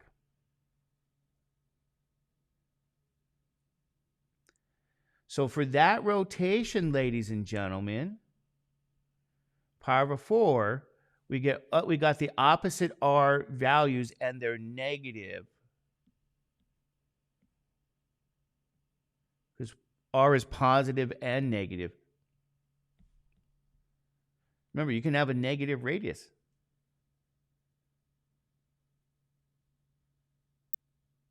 So you have this situation in pink because there's 2 radius values, r squared there. Okay? And then you say, okay, Mr. Judge, what happens now right in here? I'm going to color this red. As we go now to what angle here? Pi over 4 to pi over 2. Okay, I'm going to color this red for a reason. So my ray is going to go from pi over 4, right in here, to 90 degrees. What happens is I go from pi over 4 to 90 degrees. What happens here? Something happens. Does anybody know? Something very, very interesting. You should make this observation here. I'm going to cross this out. And I'm going to say that could never happen. Does anybody know why? We're never going to use that portion. We're also never going to use, keep this red, this portion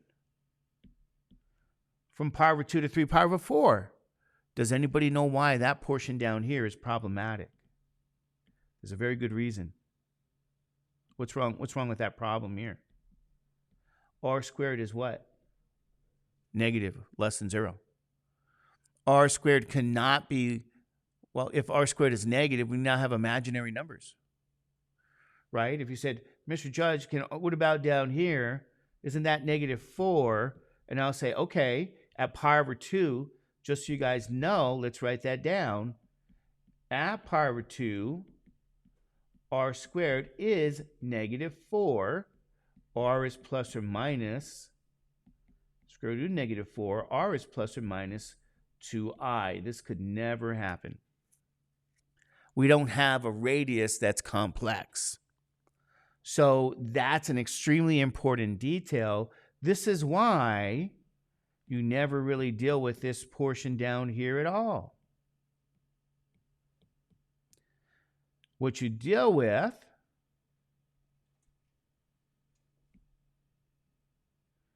is this portion from pi over 4, 3 pi over 4 now to pi, because my radius here is positive.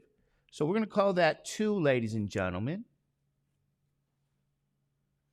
And what that means is at pi, my R squared value is back to being 4 again. Okay, so this is an R squared value pi. This is not R. Like this is when you have the R squared value here at 0 degrees. So we're back to being 4 here at pi. So we're going to say now at pi, R squared is 4, and you guys already know that means R will be plus or minus what? 2. So we do have plus or minus 2 pi. There's 2 points again. One's positive, one is negative. And that's when you go from 3 pi over 4 now to pi.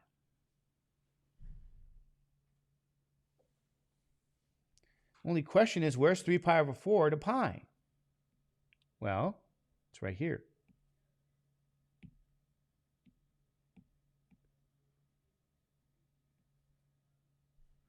One pi over 4, 2 pi over 4, 3 pi over 4. What happened now in purple? Right? There's 3 pi over 4. When you rotate, where is it at? Right here. From 3 pi over 4 now to pi.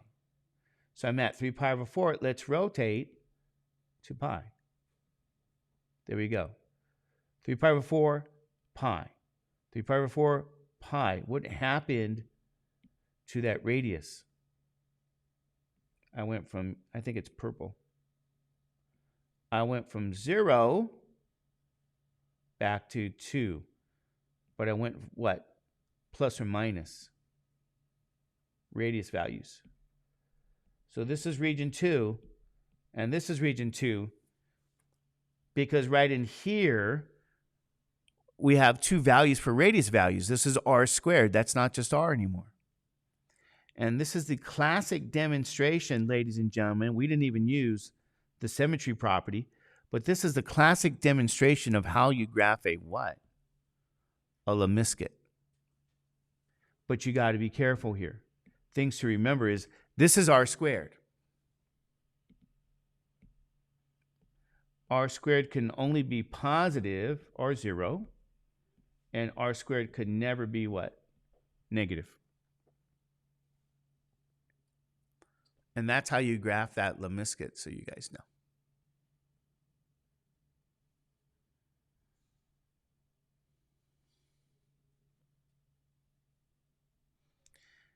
Anyway, what I want to look at really here, too,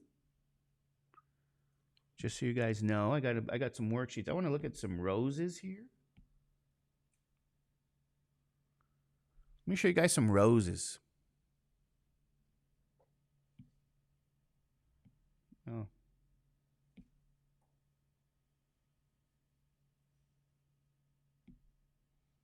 Sorry about that. Let me go back. important. Let me go back to the lemniscate briefly here. Okay. Where are we at? Let's go back to this lemniscate. Let me get rid of this. What if they want to know the Cartesian coordinate?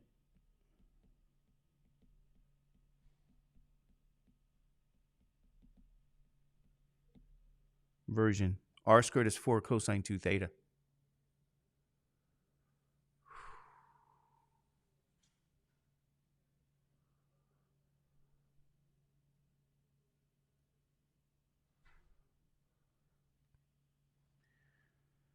Let me get you guys started on that one. How about this? Let's get you guys started on this one.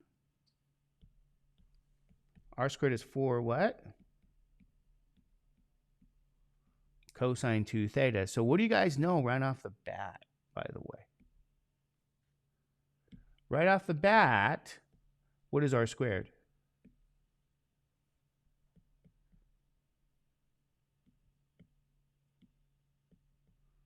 Is that x squared plus y squared?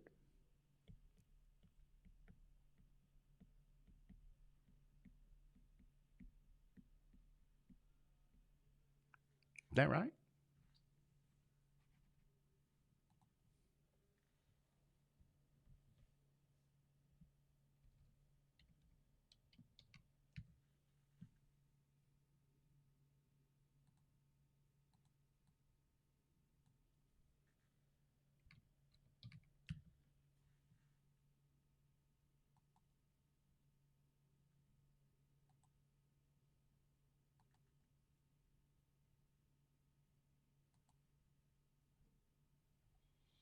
All right, you guys okay with that one?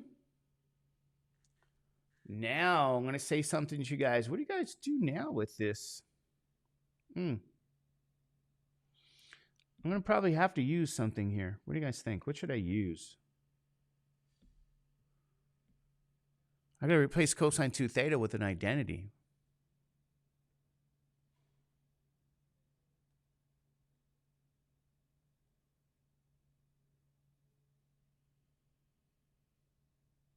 Okay, so why don't we try cosine theta minus what? Sine squared theta.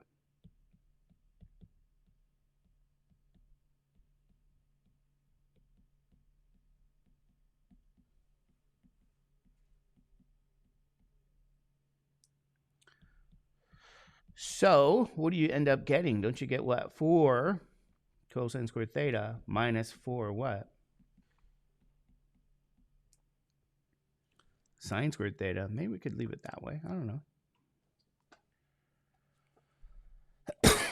Okay.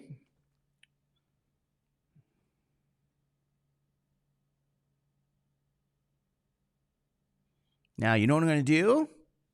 I'm going to multiply both sides by r squared. Let's see what happens. Okay.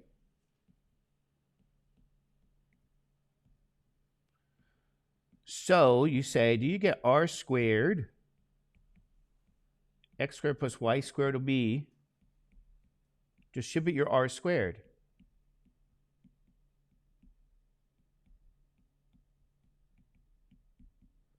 Sorry, I hate when I run out of this.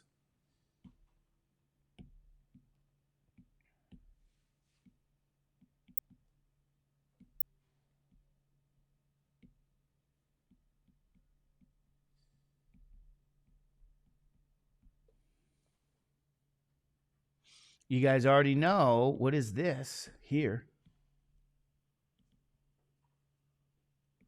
And then what is this?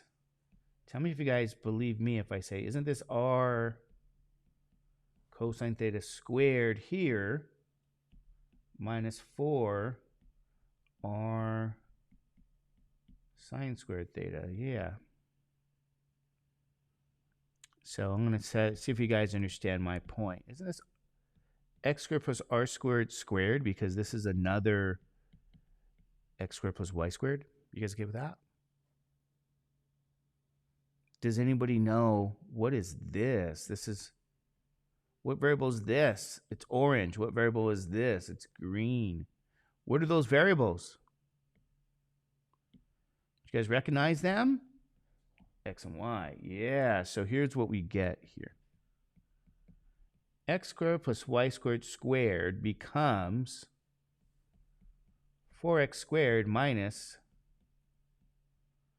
4y squared. And I'm going to factor out the 4. How's that? So here's what I'm going to share with you guys here. Okay.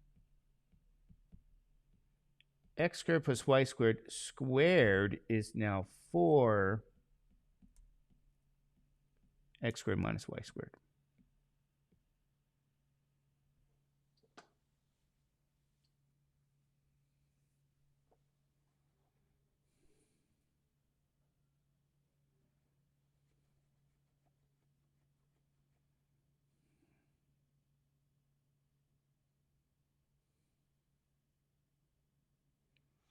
So if I go to Desmos,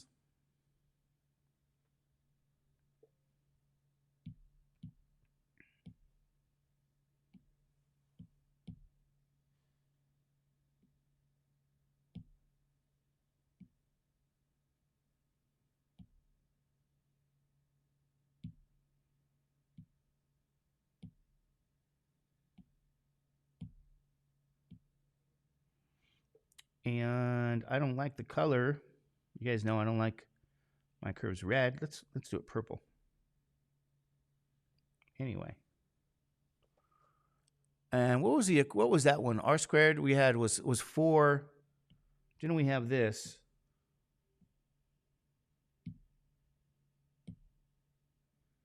Let's go back. R.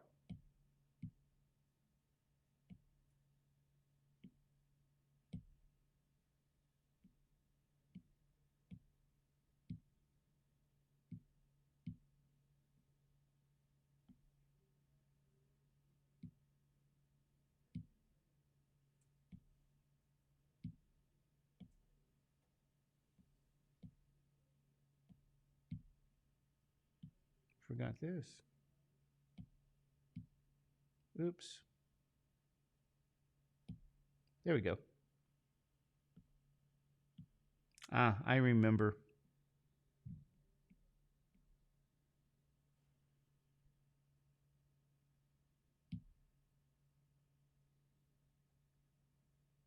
Yeah, Desmos doesn't like that.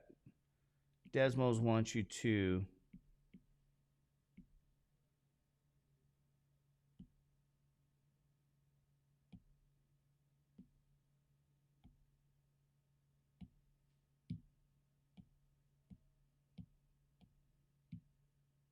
there we go. And let's change the color. Maybe green. Okay. There we go, ladies and gentlemen. Let's double check, okay? So what I can do is I can say toggle off. Thought I can toggle off.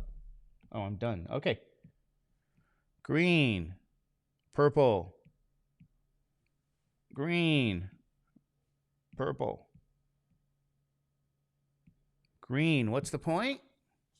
That's exactly the same what? Curve. Lemniscate. Maybe we should just stick with the lemniscates. You go, Mr. Judge, what about R squared is 9 sine double theta?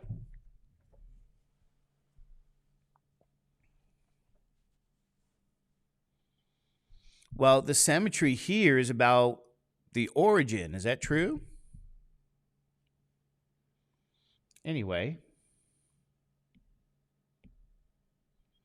notice your period again is going to be here 2 pi over 2. So your period is pi. So this is the graph here of R squared. This is my R squared axis again. This is theta. So this is pi over 2, 0. Highest value, that's 9. This is going to be pi over 4. This will be 3 pi over 4, and OK.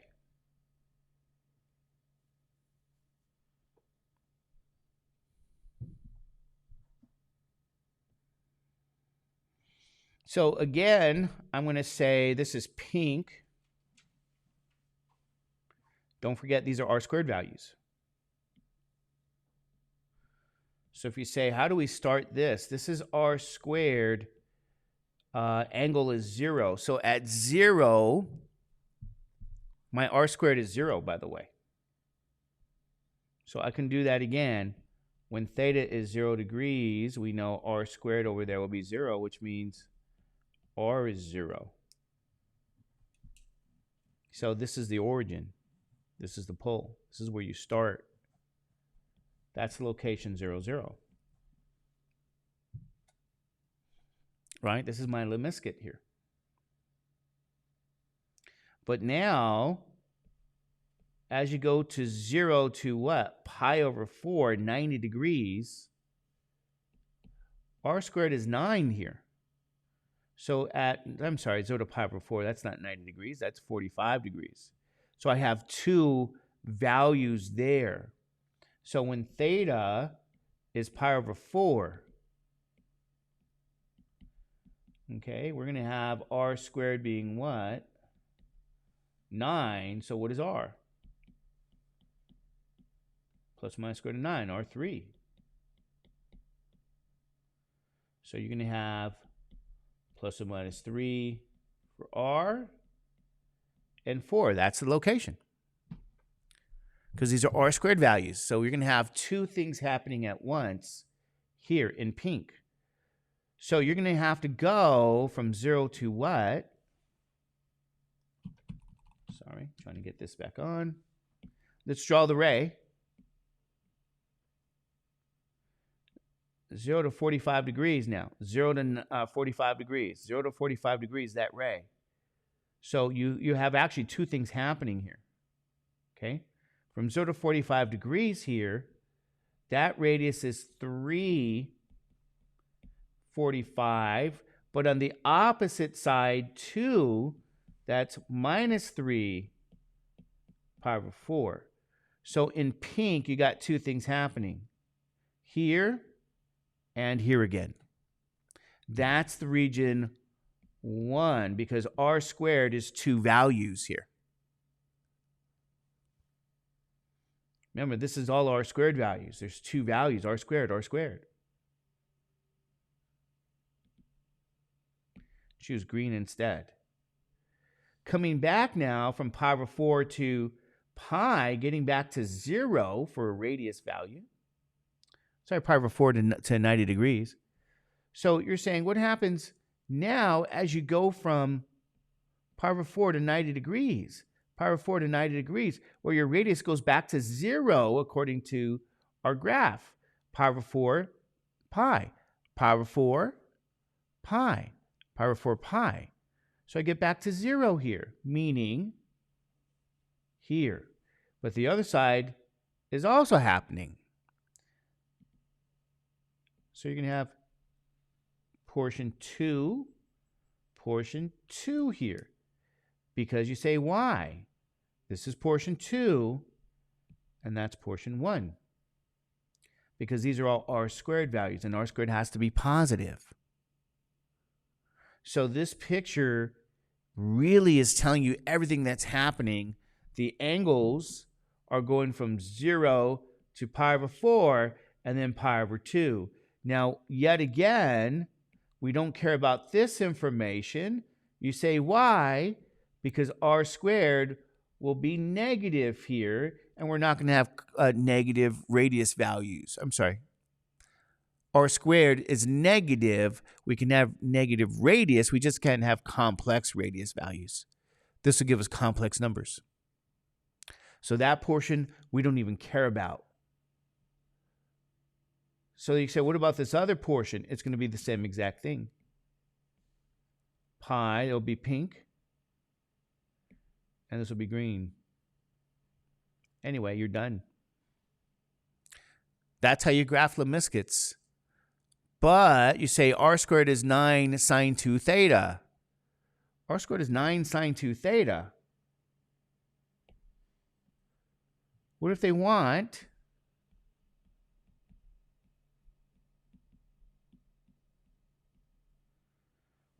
the Cartesian coordinate version of that equation, right? Well, very simply, you guys already know the conversion formulas. X squared plus y squared here will be what? 9. This is sine double theta. We're going to have to use an identity that has sine and cosine, right? Got an identity for sine and cosine. Do you guys know what I can use here? 2 what? Sine theta cosine theta. So you need an identity there, which is now 18 because there's a 2 there. Here's what I replace sine double theta with. 2 sine theta cosine theta. So remember, identities are your friends, but not everybody believes it. Okay? What do you guys think you want to do now with this? You guys know. What do you do with this now? Multiply both sides by what again? R squared. Yes. That's going to give me, by the way, x squared plus y squared squared is now, I'm going to distribute my r. There's 2 of them. I got r sine theta now, r cosine theta, because there's 2.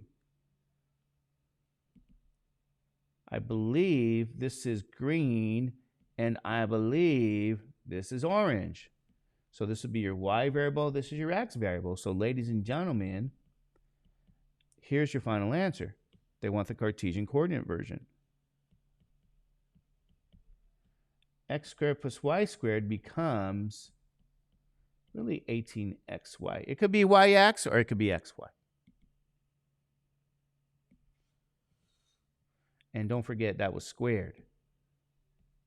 Same algebra. Same algebra as before. Let's see if Desmos agrees.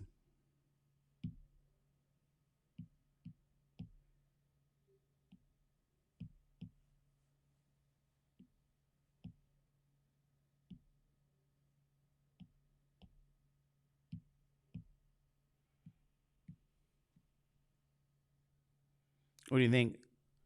Desmos agrees? Yeah, I don't know. So, ladies and gentlemen, I don't know. What are we going to say about this? This is kind of interesting, right?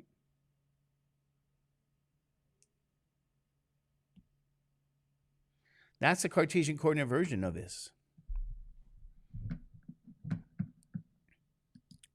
So, if we go back here to our website and remind you guys have what? Lemniscats here.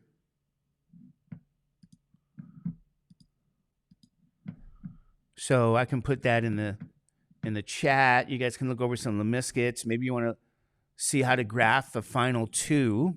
I think I only did 4. I hope I only did 4. And maybe you guys can look over the roses. Roses are interesting. You could look over those roses. Anyway, as soon as it... So let's do this here.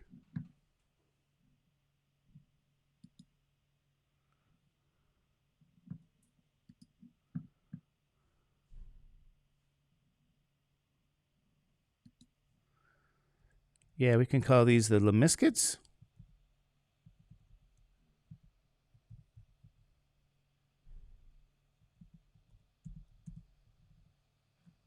So you have that in there. Let's put the link. Hopefully I still have it. Put the link there. Yeah, there you go. There's the Lemniscats. You guys can look over the roses. They're beautiful. I usually like to get to those, but I guess not this time. Look at the Limicons.